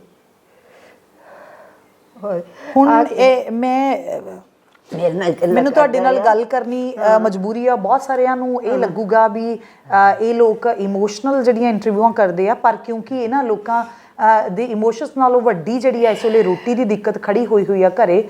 ਮਾਂ ਚੱਲ ਨਹੀਂ ਸਕਦੇ। ਤੁਸੀਂ ਤਸਵੀਰਾਂ ਦੇ ਵਿੱਚ ਦੇਖਿਆ ਕਿਸ ਤਰੀਕੇ ਦੇ ਨਾਲ ਆਪਣੇ ਪੱਟਾਂ ਦੇ ਉੱਤੇ ਰੱਖ ਕੇ ਚਕਲਾ ਵੇਲਣਾ ਤੇ ਫਿਰ ਉਹ ਰੋਟੀਆਂ ਬਣਾਉਂਦੇ ਆ। ਘਰ ਦੇ ਵਿੱਚ ਕੋਈ ਟੇਕ ਕੇਅਰ ਕਰਨ ਵਾਲਾ ਨਹੀਂ ਆ। ਫੈਮਿਲੀ ਡਿਸਪਿਊਟ ਹੋਣ ਦੀ ਵਜ੍ਹਾ ਕਰਕੇ ਪਹਿਲਾਂ ਹੀ ਦੱਸਿਆ ਕਿ ਉਹ ਇਕੱਲੇ ਆਪਣੇ ਬੱਚਿਆਂ ਨੂੰ ਸਾਂਭ ਰਹੇ ਸੀ, ਬਜ਼ੁਰਗ ਮਾਂ। ਔਰ ਇਸ ਵੇਲੇ ਜਦੋਂ ਕਹਿੰਦੇ ਹੁੰਦੇ ਆ ਕਿ ਮਾਵਾਂ ਦਾ ਆਸਰਾ ਬਣਨਾ ਹੁੰਦਾ ਪੁੱਤਾਂ ਨੇ, ਤੇ ਉਹ ਪੁੱਤ ਹੈ ਹੀ ਨਹੀਂ ਆ ਜਿਹੜਾ ਕਹਿ ਸਕਦੇ ਕਿ ਸਰਵਣ ਪੁੱਤ ਸੀ। ਮਾਂ ਮੈਂ ਹੀ ਸਮਝਦੀ ਹਾਂ ਕਿ ਜਦੋਂ ਉਹ ਕਹਿੰਦੇ ਆ ਵੀ ਮਾਂ ਨੇ ਇੱਕ ਪੁੱਤ ਗਵਾ ਲਿਆ ਤੇ ਸਾਰੀ ਦੁਨੀਆ ਹੀ ਖਤਮ ਹੋ ਜਾਂਦੀ ਉਹਦੀ, ਪਰ ਤੁਹਾਡੇ ਪੁੱਤ 'ਚ ਗੁਣ ਬੜੇ ਸੀ। ਤੁਸੀਂ ਹੁਣੇ ਮੈਨੂੰ ਯਾਦ ਹੈ ਕਿ ਤੁਸੀਂ ਅੰਦਰ ਬੈਠੇ ਡਿਗਰੀ ਲੱਭੀ ਜਾਂਦੇ ਸੀ ਕਿ ਮੇਰਾ ਪੁੱਤ ਤਾਂ PhD ਸੀ। ਕਿੰਨੇ ਕੁ ਗੁਣ ਸੀ? ਕਿਉਂਕਿ ਜੇ ਕਾਊਂਟ ਕਰੀਏ 1 2 3 ਕਿੰਨੇ ਸਾਰੇ ਉਹਨਾਂ ਕੋਲੇ ਇਨਾਮ ਸੀ, ਕਿੰਨਾ ਕੁਝ।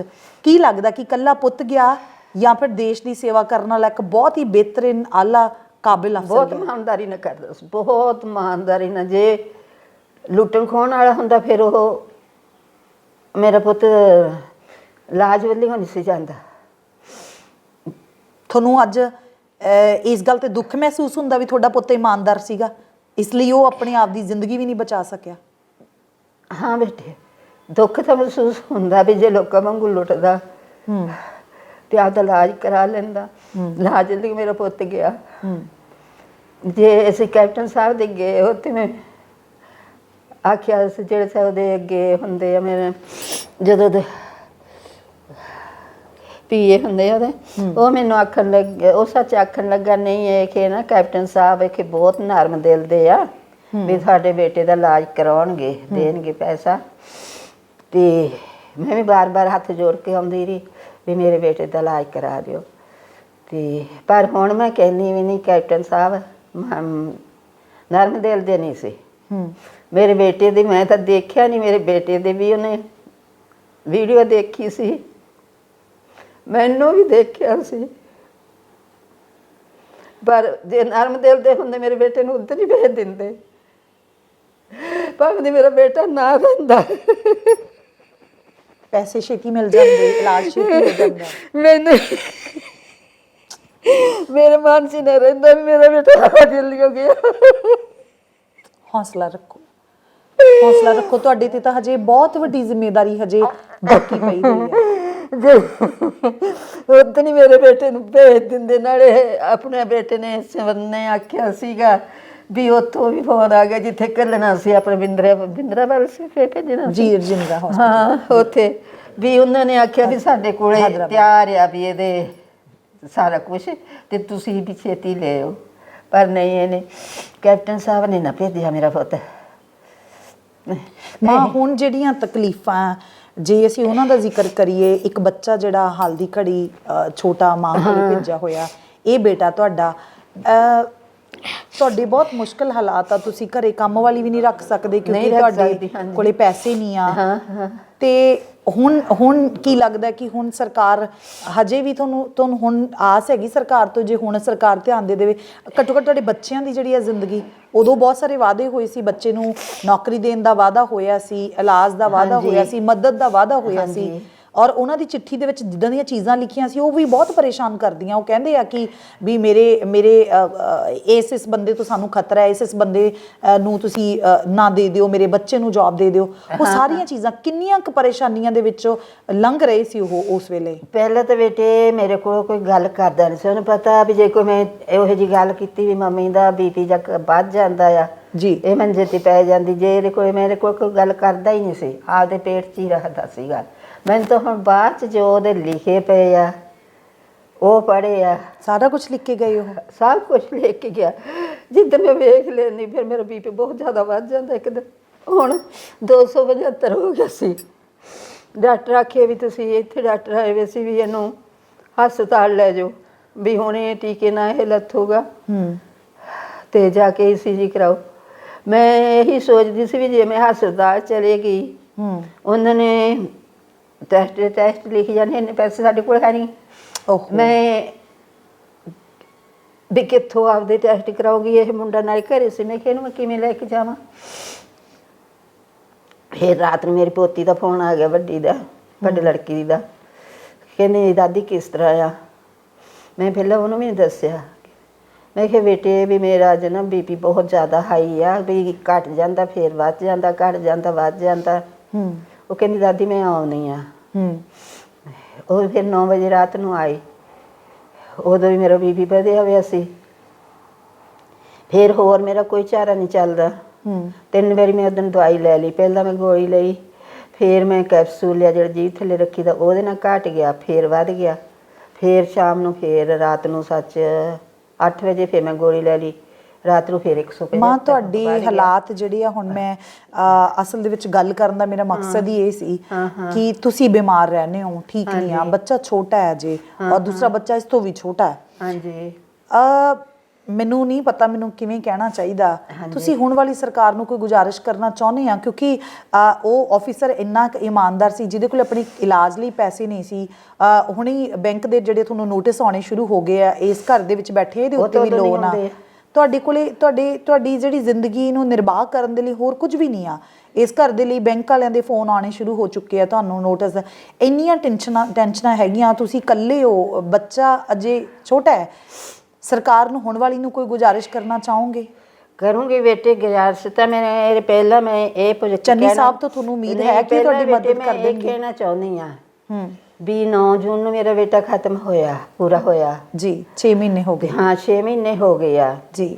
ਮਹੀਨਾ ਤਾਂ ਪਹਿਲਾਂ ਇੱਥੇ 1.5 ਮਹੀਨਾ ਇੱਥੇ ਆਪਣੇ ਕਿਹਦੇ ਦਫ਼ਤਰ ਜਾਣਾ ਸੀ, ਮੈਨੂੰ ਚੇਤੇ ਭੁੱਲ ਗਿਆ, DC ਦਫ਼ਤਰ ਜਾਂਦੇ ਸੀਗੇ। ਉਹ ਇਹੀ ਕਹਿੰਦੇ ਰਹੇ ਕਿ ਸਾਡੇ ਕੋਲ ਫਾਈਲ ਨਹੀਂ ਆਈ, ਸਾਡੇ ਕੋਲ ਫਾਈਲ ਨਹੀਂ ਆਈ। ਫਿਰ ਮੈਂ ਆਪਣੇ ਭਤੀਜੇ ਨੂੰ ਕਿਹਾ, ਮੈਂ ਕਿਹਾ ਤੂੰ ਲੁਧਿਆਣੇ ਨੂੰ ਪੁੱਛ ਮਹਿਕਮੇ ਵਾਲਿਆਂ ਨੂੰ ਵੀ ਫਾਈਲ ਤੁਸੀਂ ਭੇਜੀ ਆ ਕਿ ਨਹੀਂ ਜੀ। ਉਹ ਕਹਿੰਦੇ ਫਾਈਲ ਅਸੀਂ ਭੇਜਤੀ ਆ। ਤੇ 10 ਦਿਨ ਮੇਰਾ ਭਾਣਜਾ ਰਿਹਾ ਇੱਥੇ, ਤੇ ਉਹ ਰੋਜ਼ ਜਾਂਦਾ ਸੀਗਾ, ਜਾਂ ਤਾਂ ਅਫਸਰ ਨੇ ਮਿਲਣਾ ਨਹੀਂ ਜਾਂ ਕਹਿ ਦੇਣਾ ਸਾਡੇ ਕੋਲ ਫਾਈਲ ਨਹੀਂ ਆਈ। ਫਿਰ ਜਦੋਂ ਉੱਥੋਂ ਲੁਧਿਆਣੇ ਵਾਲਿਆਂ ਨੇ ਆਖਿਆ ਵੀ ਕੋਈ ਨਹੀਂ ਹੁਣ ਅਸੀਂ ਪੁੱਛਾਂਗੇ, ਪਰ ਇਹਨਾਂ ਸਾਰੀਆਂ ਚੀਜ਼ਾਂ ਲਈ ਤਾਂ ਉਸ ਵੇਲੇ ਮੁੱਖ ਮੰਤਰੀ ਸਾਹਿਬ ਦੇ ਮਹੀਨੇ ਪਿੱਛੋਂ ਵੀ ਉਹ ਆਖਣ ਲੱਗੇ ਫਾਈਲ ਆਈ ਹੈ ਤੇ ਸਾਈਨ ਨਹੀਂ ਕੀਤੇ। ਜਦੋਂ ਵੀ ਜਾਣਾ ਜਾਂ ਤਾਂ ਅਫਸਰ ਨੇ ਉੱਠ ਕੇ ਚਲੇ ਜਾਣਾ ਜਾਂ ਮਿਲਣਾ ਹੀ ਨਾ ਵੀ ਹੈ ਨਹੀਂਗਾ। ਪਰ ਉਸ ਵੇਲੇ ਤਾਂ ਸਾਡੀ ਇੱਥੇ ਮੁੱਖ ਮੰਤਰੀ ਸਾਹਿਬ ਦੇ ਹੁਕਮ ਸੀ ਮਾਨ, ਫਿਰ ਵੀ ਨਹੀਂ ਸੁਣਾਈ ਗਈ। ਨਹੀਂ, ਇਹਨਾਂ ਨੇ ਤਾਂ ਹੁਕਮ ਦਿੱਤਾ ਹੀ ਨਹੀਂ ਨਾ, ਗਏ ਨਹੀਂ ਸੀ ਨਾ ਕੋਈ। ਫਿਰ 5 ਮਹੀਨੇ ਇੱਥੇ ਫੈਲ ਰਹੀ ਆ ਆਪਣੇ DC ਦਫ਼ਤਰ। ਜੇ ਫਿਰ ਇਹ ਗੁੰਨੂ ਦੀ ਲੱਗਦੀ ਹੁੰਦੀ ਸੀ ਕਲਾਸ ਜੀ। ਮੈਂ ਕਿਹਾ ਵੀ ਇਹ ਵੀ ਵਿਚਾਰਾ ਇਹਨੇ ਜਾਣਾ ਪੁੱਛ ਕੇ ਮੁੜਿਆ, ਉਹਨਾਂ ਜਾਣਾ ਪੁੱਛ ਕੇ ਮੁੜਿਆ। ਫਿਰ ਸਾਡੇ ਇੱਥੇ ਰਿਸ਼ਤੇਦਾਰ ਆ, ਫਿਰ ਮੈਂ ਉਹਨੂੰ ਫੋਨ ਕੀਤਾ। ਪਹਿਲਾਂ ਤਾਂ ਮੇਰੇ ਦਿਮਾਗ 'ਚ ਨਹੀਂ ਸੀ, ਨਾਲੇ ਬੇਟਾ ਮੇਰੇ BP ਬਹੁਤ ਵੱਧਦਾ ਸੀ, ਮੇਰਾ ਨਾ ਦਿਮਾਗ ਬਿਲਕੁਲ ਸੁੰਨ ਸੀ ਜੋ ਹਰਜਿੰਦਰ ਗਿਆ ਜੀ। ਮੈਨੂੰ ਸੋਚਦਾ ਨਹੀਂ ਸੀ ਕੁਛ ਵੀ।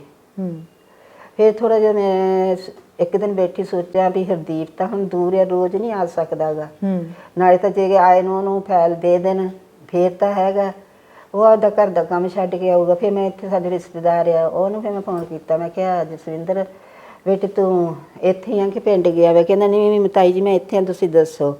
ਮੈਂ ਕਿਹਾ ਸਾਡੀ ਮਦਦ ਕਰ, ਵੀ ਇਸ ਤਰ੍ਹਾਂ ਕਰਕੇ ਫਾਈਲ ਇੱਥੇ ਆਈ ਵੀ ਆ। ਉਹ ਮੈਂ ਕਿਹਾ ਨਾ ਤਾਂ ਸਾਈਨ ਕਰਦੇ ਆ, ਬਸ ਇੰਨਾ ਹੈ ਗੁਰਨੂਰ ਜਾਂਦਾ, ਉਹਨੂੰ ਇਹ ਕਹਿ ਦਿੰਦੇ ਆ ਵੀ ਹਜੇ ਦੂਜਾ ਜਾਂ ਤਾਂ ਅਫਸਰ ਨਹੀਂ ਮਿਲਦਾ ਜਾਂ ਕਹਿ ਦਿੰਦੇ ਸਾਈਨ ਨਹੀਂ ਹੋਏ। ਇਹ ਚੱਲ ਇਹਨੇ ਪੁੱਛ ਕੇ ਆ ਜਾਂਦਾ, ਸਿਆਣਾ ਬੰਦਾ ਤਾਂ ਚੱਲ ਕੋਈ ਗੱਲ ਕਰਦਾ ਹੀ ਆ ਜੀ।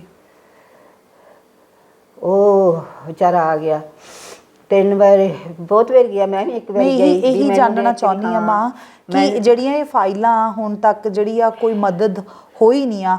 ਹੁਣ ਉਹ ਮੁੱਖ ਮੰਤਰੀ ਸਾਹਿਬ ਬਦਲ ਗਏ, ਉਦੋਂ ਕੈਪਟਨ ਸਾਹਿਬ ਮੁੱਖ ਮੰਤਰੀ ਸੀ, ਹੁਣ ਜਿਹੜੇ ਆ ਚਰਨਜੀਤ ਚੰਨੀ ਜੀ ਜਿਹੜੇ ਮੁੱਖ ਮੰਤਰੀ ਆ।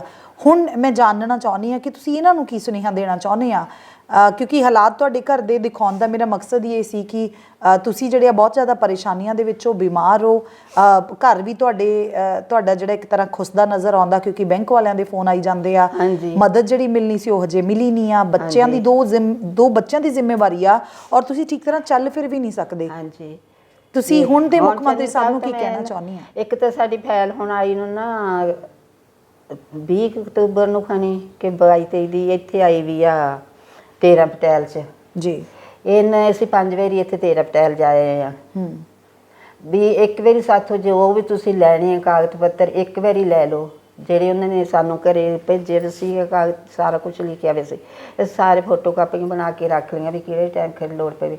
ਇਹ ਲੈ ਕੇ ਗਏ ਆ, ਬਸ 2-4 ਲੈ ਲੈਂਦੇ ਫਿਰ ਅਸੀਂ ਕਵਾਂਗੇ 3 ਵਾਰੀ ਤੱਕ। ਤੁਹਾਡਾ ਮਨ ਨਹੀਂ ਦੁਖਦਾ ਕਿ ਤੁਹਾਡਾ ਬੇਟਾ ਫਾਈਲਾਂ ਘੁੱਕਦੀਆਂ ਰਹੀਆਂ, ਲੇਟ ਹੋ ਗਿਆ ਸਭ ਕੁਝ ਤੇ ਉਹ ਚਲਾ ਗਿਆ, ਹੁਣ ਫਿਰ ਫਾਈਲਾਂ ਘੁੱਕ ਰਹੀਆਂ? ਮੇਰੇ ਮਨ 'ਚ ਪੁੱਤ ਇਹੀ ਆਉਂਦੀ ਗੱਲ ਵੀ ਸਰਕਾਰ ਬਦਲ ਜਾਣੀ ਆ। ਸਰਕਾਰ ਦੇ ਹੁੰਦੇ ਵੀ 6ਵਾਂ-7ਵਾਂ ਮਹੀਨਾ ਲੱਗ ਗਿਆ, ਕਿਸੇ ਨੇ ਸਾਨੂੰ ਪੁੱਛਿਆ ਨਹੀਂ ਵੀ ਤੁਹਾਡੇ ਘਰੇ ਰੋਟੀ ਪੱਕਦੀ ਹੈ ਜਾਂ ਨਹੀਂ ਪੱਕਦੀ। ਤੇ ਤੁਹਾਨੂੰ ਵੀ ਡਰ ਲੱਗਦਾ ਕਿ ਹੁਣ ਫਿਰ ਫਾਈਲਾਂ ਘੁੰਮੀ ਜਾਂਦੀਆਂ, ਨਹੀਂ ਹੁਣ ਕੁਝ ਹੋਣਾ ਕਿ ਨਹੀਂ ਹੋਣਾ, ਖਰੇ ਸਾਨੂੰ ਮਿਲਣਾ ਹੀ ਨਹੀਂ ਕੁਝ ਵੀ। ਤੇ ਹੁਣ ਚੰਨੀ ਸਾਹਿਬ ਅੱਗੇ ਮੇਰੀ ਇਹੀ ਬੇਨਤੀ ਆ ਵੀ ਛੇਤੀ 13 ਪਟਿਆਲ ਵਾਲਿਆਂ ਨੂੰ ਕਹਿ ਕੇ ਸਾਡੀ ਫਾਈਲ ਕਢਾਓ ਇੱਥੋਂ, ਜੋ ਮੰਗਦੇ ਉਹਨਾਂ ਕਾਗਜ਼ ਪੱਤਰ ਚਾਹੀਦੇ ਆ ਉਹ ਦਵਾ ਕੇ ਤੇ ਸਾਡਾ ਬਣਦੀ ਮਦਦ ਹੋ ਜਾਏ। ਹਾਂ, ਮਦਦ ਕਰੋ ਸਾਡੀ। ਪਰ ਮੈਂ ਇਹ ਚਾਹੁੰਦੀ ਆ ਚੰਨੀ ਸਾਹਿਬ ਕੋਲ ਵੀ ਬੇਨਤੀ ਹੈ ਮੇਰੀ, ਦੋਵੇਂ ਹੱਥ ਜੋੜ ਕੇ ਵੀ ਬੇਟੇ ਮੇਰੇ ਦੀ 10 ਸਾਲ ਉਮਰ ਹੋ ਰਹੀ, ਨੌਕਰੀ ਹੋ ਰਹਿੰਦੀ ਸੀ 10-11 ਸਾਲ। ਬੇਟਾ ਮੇਰਾ 48 ਸਾਲ ਦਾ ਸੀ, ਹੁਣ ਹੋਇਆ ਉਦੋਂ ਬਾਅਦ 'ਚ 48 ਸਾਲ ਦਾ ਪੂਰਾ ਜੀ। 28 ਅਗਸਤ ਨੂੰ ਉਹਦਾ ਜਨਮ ਦਿਨ ਸੀ। ਉਧਰ ਫਿਰ ਮੈਨੂੰ ਬਹੁਤ ਚੇਤਾ ਆਇਆ ਵੀ ਅੱਜ 48 ਸਾਲ ਦਾ ਹੋਇਆ ਮੇਰਾ ਪੁੱਤ। ਤੇ ਵੀ ਮੇਰੇ ਬੱਚਿਆਂ ਨੂੰ ਪੂਰੀ ਤਨਖਾਹ ਲੱਗਣੀ ਚਾਹੀਦੀ ਆ। ਰੋਤ ਬਹੁਤ ਛੋਟਾ ਆ ਤੇ ਤੁਹਾਡੇ ਕੋਲੇ ਵੀ ਨਹੀਂ ਹੁਣ ਮੇਰੇ ਕੋਲੇ ਵੀ ਨਹੀਂ ਗਾ। ਪਹਿਲਾਂ ਤਾਂ ਮੇਰੇ ਕੋਲ ਹੀ 2 ਸਾਲ ਰਿਹਾ ਉਹ, ਤੇ ਵੀ ਉਹਦਾ ਜਿੰਨਾ ਚਿਰ ਪੜ੍ਹਾਈ ਲਿਖਾਈ ਕਰੇ ਉਹਨੂੰ ਪੂਰਾ ਖਰਚਾ ਮਿਲਣਾ ਚਾਹੀਦਾ। ਇਹਦਾ ਵੀ ਗੁਰਨੂਰ ਦਾ ਵੀ 4 ਸਾਲ ਦਾ ਕੋਰਸ ਆ ਤੇ ਲੱਖ ਰੁਪਈਆ ਤਾਂ 54 ਲੱਖ ਨਹੀਂ 54 ਨਹੀਂ 94 ਹਜ਼ਾਰ ਤਾਂ ਇਹਦੇ ਫੀਸ ਜਾਣੀ ਆ। ਫਿਰ ਬੱਚੇ ਨੂੰ ਜਾਣ ਆਉਣ ਦਾ ਖਰਚਾ, ਪੈਟਰੋਲ ਦਾ, ਸਭ ਖਰਚ ਦਾ। ਰੋਜ਼ ਦੀ ਗੱਡੀ ਵੀ ਖਰਾਬ ਰਹਿੰਦੀ, ਕਈ ਸਕੂਟਰ ਖਰਾਬ, ਇਹ ਤੇ ਵੀ ਸਾਡੇ ਪੈਸੇ ਲੱਗੀ ਜਾਂਦੇ ਆ ਜੀ। ਵੀ ਜੇ ਮੈਂ ਕਹਿੰਦੀ ਆ ਮੇਰਾ ਪੁੱਤ ਇਮਾਨਦਾਰ ਨਾ ਹੁੰਦਾ, ਮੇਰੇ ਪੁੱਤ ਕੋਈ ਗੱਡੀ ਨਵੀਂ ਹੁੰਦੀ।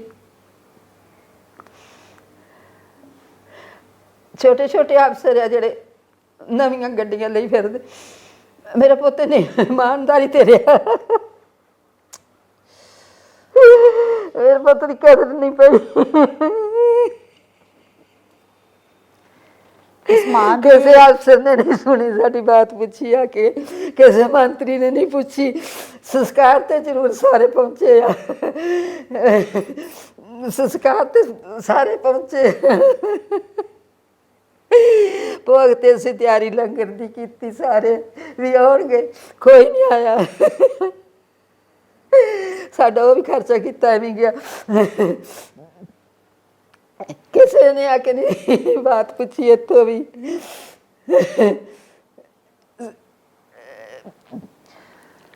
ਅਸੀਂ ਕਿਵੇਂ ਦਾ ਸਿਸਟਮ ਚਾਹੁੰਦੇ ਆ, ਅਸੀਂ ਕਿਵੇਂ ਦੀਆਂ ਚੀਜ਼ਾਂ ਚਾਹੁੰਦੇ ਆ, ਔਰ ਅਸੀਂ ਚਾਹੁੰਦੇ ਹੁੰਨੇ ਕਿ ਸਾਡੇ ਅਫਸਰ ਜਿਹੜੇ ਆਲਾ ਹੋਣ, ਇਮਾਨਦਾਰ ਹੋਣ, ਪੜ੍ਹੇ ਲਿਖੇ ਹੋਣ, ਤਾਂ ਕਿ ਸਾਨੂੰ ਉਹਨਾਂ ਦੇ ਉੱਤੇ ਮਾਣ ਹੋਵੇ। ਅਸੀਂ ਉਹਨਾਂ ਨੂੰ ਅਵਾਰਡਸ ਦਿੰਦੇ ਆ। ਔਰ ਜਿਸ ਤਰੀਕੇ ਨਾਲ ਡੀਐਸਪੀ ਹਰਜਿੰਦਰ ਸਿੰਘ ਨੇ ਪਹਿਲਾਂ ਹੀ ਕਿਹਾ ਸੀ ਕਿ ਜੋ ਕੁਝ ਮੇਰੇ ਮਰਨ ਤੋਂ ਬਾਅਦ ਦੇਣਾ ਮੈਨੂੰ ਪਹਿਲਾਂ ਦੇ ਦੇਵੋ, ਹੋ ਸਕਦਾ ਮੈਂ ਆਪਣੇ ਪਰਿਵਾਰ ਦੇ ਵਿੱਚ ਜਿਉਂਦਾ ਜਾਗਦਾ ਬੈਠਾ ਰਵਾਂ ਔਰ ਦੇਸ਼ ਨੂੰ ਦੇ ਪ੍ਰਤੀ ਵੀ ਆਪਣੀਆਂ ਸੇਵਾਵਾਂ ਅਦਾ ਕਰਦਾ ਰਵਾਂ। ਇਸ ਮਾਂ ਦੇ ਹੰਝੂ ਕਿਤੇ ਨਾ ਕਿਤੇ ਇਹ ਜ਼ਰੂਰ ਜਿਹੜਾ ਸਾਨੂੰ ਕਹਿ ਰਹੇ ਆ, ਮੈਂ ਪੰਜਾਬੀਆਂ ਨੂੰ ਵੀ ਅਪੀਲ ਕਰਨੀ ਚਾਹੂੰਗੀ, ਅਸੀਂ ਚਾਹੁੰਦੇ ਕਿਵੇਂ ਦਾ ਪੰਜਾਬ ਆ, ਇੱਦਾਂ ਦਾ ਕਿ ਅੱਜ ਇੱਕ ਮਾਂ ਜਿਹੜੀ ਆ ਹੌਂਕੋ ਹੌਂਕੀ ਹੋ ਕੇ ਰੋ ਰਹੀ ਹੈ ਸਿਰਫ ਇਸ ਗੱਲ ਦੇ ਲਈ ਕਿ ਮੇਰਾ ਪੁੱਤ ਇਮਾਨਦਾਰ ਕਿਉਂ ਸੀ, ਜਦ ਕਿ ਮਾਵਾਂ ਸਾਰੀ ਉਮਰ ਸਾਨੂੰ ਸੱਚ ਬੋਲਣ ਦੇ ਲਈ ਸਿੱਖਿਆ ਦਿੰਦੀਆਂ ਰਹਿੰਦੀਆਂ ਨੇ, ਇਮਾਨਦਾਰ ਹੋਣ ਦੇ ਲਈ ਸਿੱਖਿਆ ਦਿੰਦੀਆਂ ਰਹਿੰਦੀਆਂ ਨੇ। ਔਰ ਇੱਕ ਬੱਚਾ ਜਦੋਂ ਵੱਡਾ ਹੁੰਦਾ, ਆਫੀਸਰ ਬਣਦਾ, PhD ਕਰਦਾ, ਇੰਨੀਆਂ ਸਾਰੀਆਂ ਡਿਗਰੀਆਂ ਉਹਦੇ ਕੋਲੇ ਨੇ, ਔਰ ਉਹ ਆਪਣੀ ਮਾਂ ਦੇ ਵੀ ਬੋਲਾਂ ਦੇ ਉੱਤੇ ਫੁੱਲ ਚੜਾਉਂਦਾ ਔਰ ਆਪਣੇ ਪਿੰਡ ਵਾਸੀਆਂ ਨੂੰ, ਆਪਣੇ ਪੰਜਾਬ ਵਾਸੀਆਂ ਨੂੰ ਵੀ ਪ੍ਰਾਊਡ ਫੀਲ ਕਰਵਾਉਂਦਾ ਕਿ ਦੇਖੋ ਜੀ ਮੈਂ ਇਮਾਨਦਾਰ ਹਾਂ। ਪਰ ਅੱਜ ਉਹਦੀ ਮਾਂ ਨੂੰ ਬਹਿ ਕੇ ਰੋਣਾ ਪੈ ਰਿਹਾ। ਉਹਦੇ ਬੇਟਾ ਵੀ ਸਾਡੇ ਨਾਲ ਮੌਜੂਦ ਨੇ, ਡਾਕਟਰ DSP ਹਰਜਿੰਦਰ ਸਿੰਘ ਦੇ, ਉਹਦੇ ਨਾਲ ਵੀ ਗੱਲ ਕਰਨ ਦੀ ਕੋਸ਼ਿਸ਼ ਕਰਦੇ ਹਾਂ। ਬਹੁਤ ਛੋਟਾ ਹੈ ਇਹ ਬੱਚਾ ਔਰ ਇਹਦੇ ਉੱਤੇ ਜ਼ਿੰਮੇਵਾਰੀ ਬਹੁਤ ਵੱਡੀ ਪੈ ਗਈ ਆ। ਔਰ ਮੈਂ ਹੁਣੇ ਥੋੜ੍ਹੀ ਦੇਰ ਪਹਿਲਾਂ ਦੇਖ ਰਹੀ ਸੀ ਕਿ ਆਪਣੇ ਫੋਨ ਦੇ ਉੱਤੇ ਦੇਖ ਰਿਹਾ ਸੀ ਮੈਸੇਜ, ਬੈਂਕ ਵਾਲਿਆਂ ਦੇ ਮੈਸੇਜ ਆ ਰਹੇ ਆ ਕਿ ਤੁਹਾਡਾ ਘਰ ਜਿਹੜਾ ਖਤਰੇ ਦੇ ਵਿੱਚ ਆ, ਇਹਨੂੰ ਬਚਾ ਲਾ, ਕਿਵੇਂ ਬਚਾਉਣਾ। ਇਹਨੂੰ ਬਹੁਤ ਸਾਰੇ ਆਫੀਸਰਾਂ ਦੇ ਫੋਨ ਔਰ ਮੈਸੇਜ ਆ ਰਹੇ ਆ ਕਿ ਤੁਹਾਡੀ ਫਾਈਲ ਤੁਰੀ ਨਹੀਂ ਆ, ਅਜੇ ਕੁਝ ਹੋ ਨਹੀਂ ਸਕਦਾ, ਕੁਝ ਨਹੀਂ ਹੋ ਸਕਦਾ। ਸੋ ਛੋਟਾ ਜਿਹਾ ਬੱਚਾ ਜਿਹਦੇ ਉੱਤੇ ਜ਼ਿੰਮੇਵਾਰੀ ਆ ਪਈ, ਆਪਣੇ ਛੋਟੇ ਭਰਾ ਦੀ, ਆਪਣੀ ਦਾਦੀ ਦੀ, ਔਰ ਉਹਦੀ ਆਪਣੇ ਆਪ ਦੀ ਜ਼ਿੰਮੇਵਾਰੀ ਤਾਂ ਹੈਗੀ ਆ, ਔਰ ਉੱਤੇ ਜਿਹੜੀ ਛੱਤ ਆ ਉਹਦੇ ਵਿੱਚ ਵੀ ਸਕੂਨ ਨਾਲ ਬਹਿ ਨਹੀਂ ਸਕਦਾ। ਪਤਾ ਕੋਈ ਨਹੀਂ ਆ ਕਦੋਂ ਇਹ ਛੱਤ ਵੀ ਚਲੀ ਜਾਊਗੀ। ਗੁਰਨੀਤ, ਪਾਪਾ ਨੇ ਬਹੁਤ ਸੋਹਣਾ ਇਤਿਹਾਸ ਦਿੱਤਾ। ਪਾਪਾ ਦਾ ਜਦੋਂ ਵੀ ਕੋਈ ਜ਼ਿਕਰ ਕਰਦਾ ਸਾਰੇ ਕਹਿੰਦੇ ਆ ਕਿ ਬਹੁਤ ਇਮਾਨਦਾਰ ਆਫੀਸਰ ਸੀ। ਪਰ ਪਾਪਾ ਦੀਆਂ ਵੀਡੀਓਜ਼ ਵੀ ਦੇਖੀਆਂ ਹੋਣੀਆਂ ਜਿਹਦੇ ਵਿੱਚ ਪਾਪਾ ਬੈੱਡ 'ਤੇ ਪਏ ਰਿਕੁਐਸਟ ਕਰ ਰਹੇ ਆ ਕਿ ਮੇਰਾ ਇਲਾਜ ਕਰਾ ਦਿਓ। ਹੁਣ ਕਿਹੜੀਆਂ ਮੁਸੀਬਤਾਂ ਆਈਆਂ ਹੋਈਆਂ ਘਰ 'ਤੇ? ਹੁਣੀ ਤਾਂ ਪਹਿਲਾਂ ਪਾਪਾ ਨੇ ਕਾਫੀ ਲੋਨ ਵਗੈਰਾ ਲਏ ਹੋਏ ਸੀ, ਤਾਂ ਬੈਂਕ ਹੁਣ ਮੰਗ ਰਿਹਾ ਕਿ ਪੈਸੇ ਦਿਓ। ਵਿਆਹ ਤੇ ਖਰਚਾ ਜ਼ਿਆਦਾ ਹੋਇਆ। ਹਾਂਜੀ, ਮੇਰੀ ਭੈਣ ਦੇ ਵਿਆਹ ਦੇ ਖਰਚਾ ਹੋਇਆ ਸੀ, ਬਾਕੀ ਹੋਰ ਲੋਨ ਲਏ ਸੀ, ਇੱਕ ਹੋਮ ਲੋਨ ਵੀ ਲਿਆ ਸੀ। ਉਹ ਸਾਰੇ ਲੋਨ ਤਾਂ ਕੁੱਲ ਮਿਲਾ ਕੇ ਕਾਫੀ ਲੱਖ ਵਿੱਚ ਚਲੇ ਜਾਂਦੇ ਪੈਸੇ, ਸਾਡੇ ਕੋਲ ਤਾਂ ਹੈ ਨਹੀਂ ਦੇਣ ਨੂੰ। ਹਾਂਜੀ, ਅੱਗੇ ਫਿਰ ਮੇਰੀ ਹੁਣ PTech ਚੱਲ ਰਹੀ ਹੈ ਇੱਥੇ ਕਾਲਜ ਵਿੱਚ, ਅਤੇ ਮੇਰੇ ਛੋਟੇ ਭਰਾ ਉਹਦੇ ਵੀ ਅੱਗੇ ਪੂਰੀ ਜ਼ਿੰਦਗੀ ਪਈ ਹੈ, ਉਹਦੇ ਵਿੱਚ ਕਾਫੀ ਪੈਸੇ ਲੱਗਣੇ ਆ। ਤਾਂ ਉਹੀ ਹੈ ਕਿ ਹੁਣ ਪੈਸੇ ਕਿੱਥੋਂ ਆਉਣਗੇ, ਕਿਉਂਕਿ ਹੁਣੀ ਤੱਕ ਕੋਈ ਪੈਨਸ਼ਨ ਜਾਂ ਮੈਂ ਉਹੀ ਜਾਣਨਾ ਚਾਹੁੰਦੀ ਸੀ ਗੁਰਨੂਰ। ਸਿਹਤ ਮੰਤਰੀ ਸੀ ਉਸ ਵੇਲੇ ਦੇ ਕੈਪਟਨ ਅਮਰਿੰਦਰ ਸਿੰਘ ਨੇ ਐਲਾਨ ਕਰ ਦਿੱਤਾ ਸੀ ਔਰ ਬਹੁਤ ਸਾਰੇ ਵਾਅਦੇ ਹੋਏ ਸੀ, ਬੜੇ ਸਾਰੇ ਜਿਹੜੀਆਂ ਅਮਾਊਂਟਸ ਦਾ ਵੀ ਐਲਾਨ ਹੋਇਆ ਸੀ, ਆਹ ਕੁਝ ਦਿੱਤਾ ਜਾਊਗਾ, ਉਹਨਾਂ ਦੀ ਪੈਨਸ਼ਨ ਬਹੁਤ ਕੁਝ ਸੀ। ਉਹਨਾਂ 'ਚੋਂ ਕੁਛ ਆਇਆ ਨਹੀਂ ਅਜੇ ਤੱਕ? ਹੁਣੀ ਤੱਕ ਤਾਂ ਕੁਛ ਨਹੀਂ ਆਇਆ। ਉਹੀ ਵਾਰਿਸ ਵਾਲੀ ਫਾਈਲ DC ਆਫਿਸ ਤੋਂ 13 ਅਪ੍ਰੈਲ ਫਿਰੀ ਜਾ ਰਹੀ ਹੈ। ਅੱਗੇ ਕਹਿ ਰਹੇ ਇਹ ਡਾਕੂਮੈਂਟਸ ਲੈ ਕੇ ਆਓ, ਉਹ ਡਾਕੂਮੈਂਟਸ ਲੈ ਕੇ ਆਓ, ਤਾਂ ਫਾਈਲਾਂ ਵਿੱਚ ਸਾਰਾ ਰਹਿ ਗਿਆ। ਹੁਣੀ ਤਾਂ ਕੁਛ ਤੱਕ ਨਹੀਂ ਮਿਲਿਆ।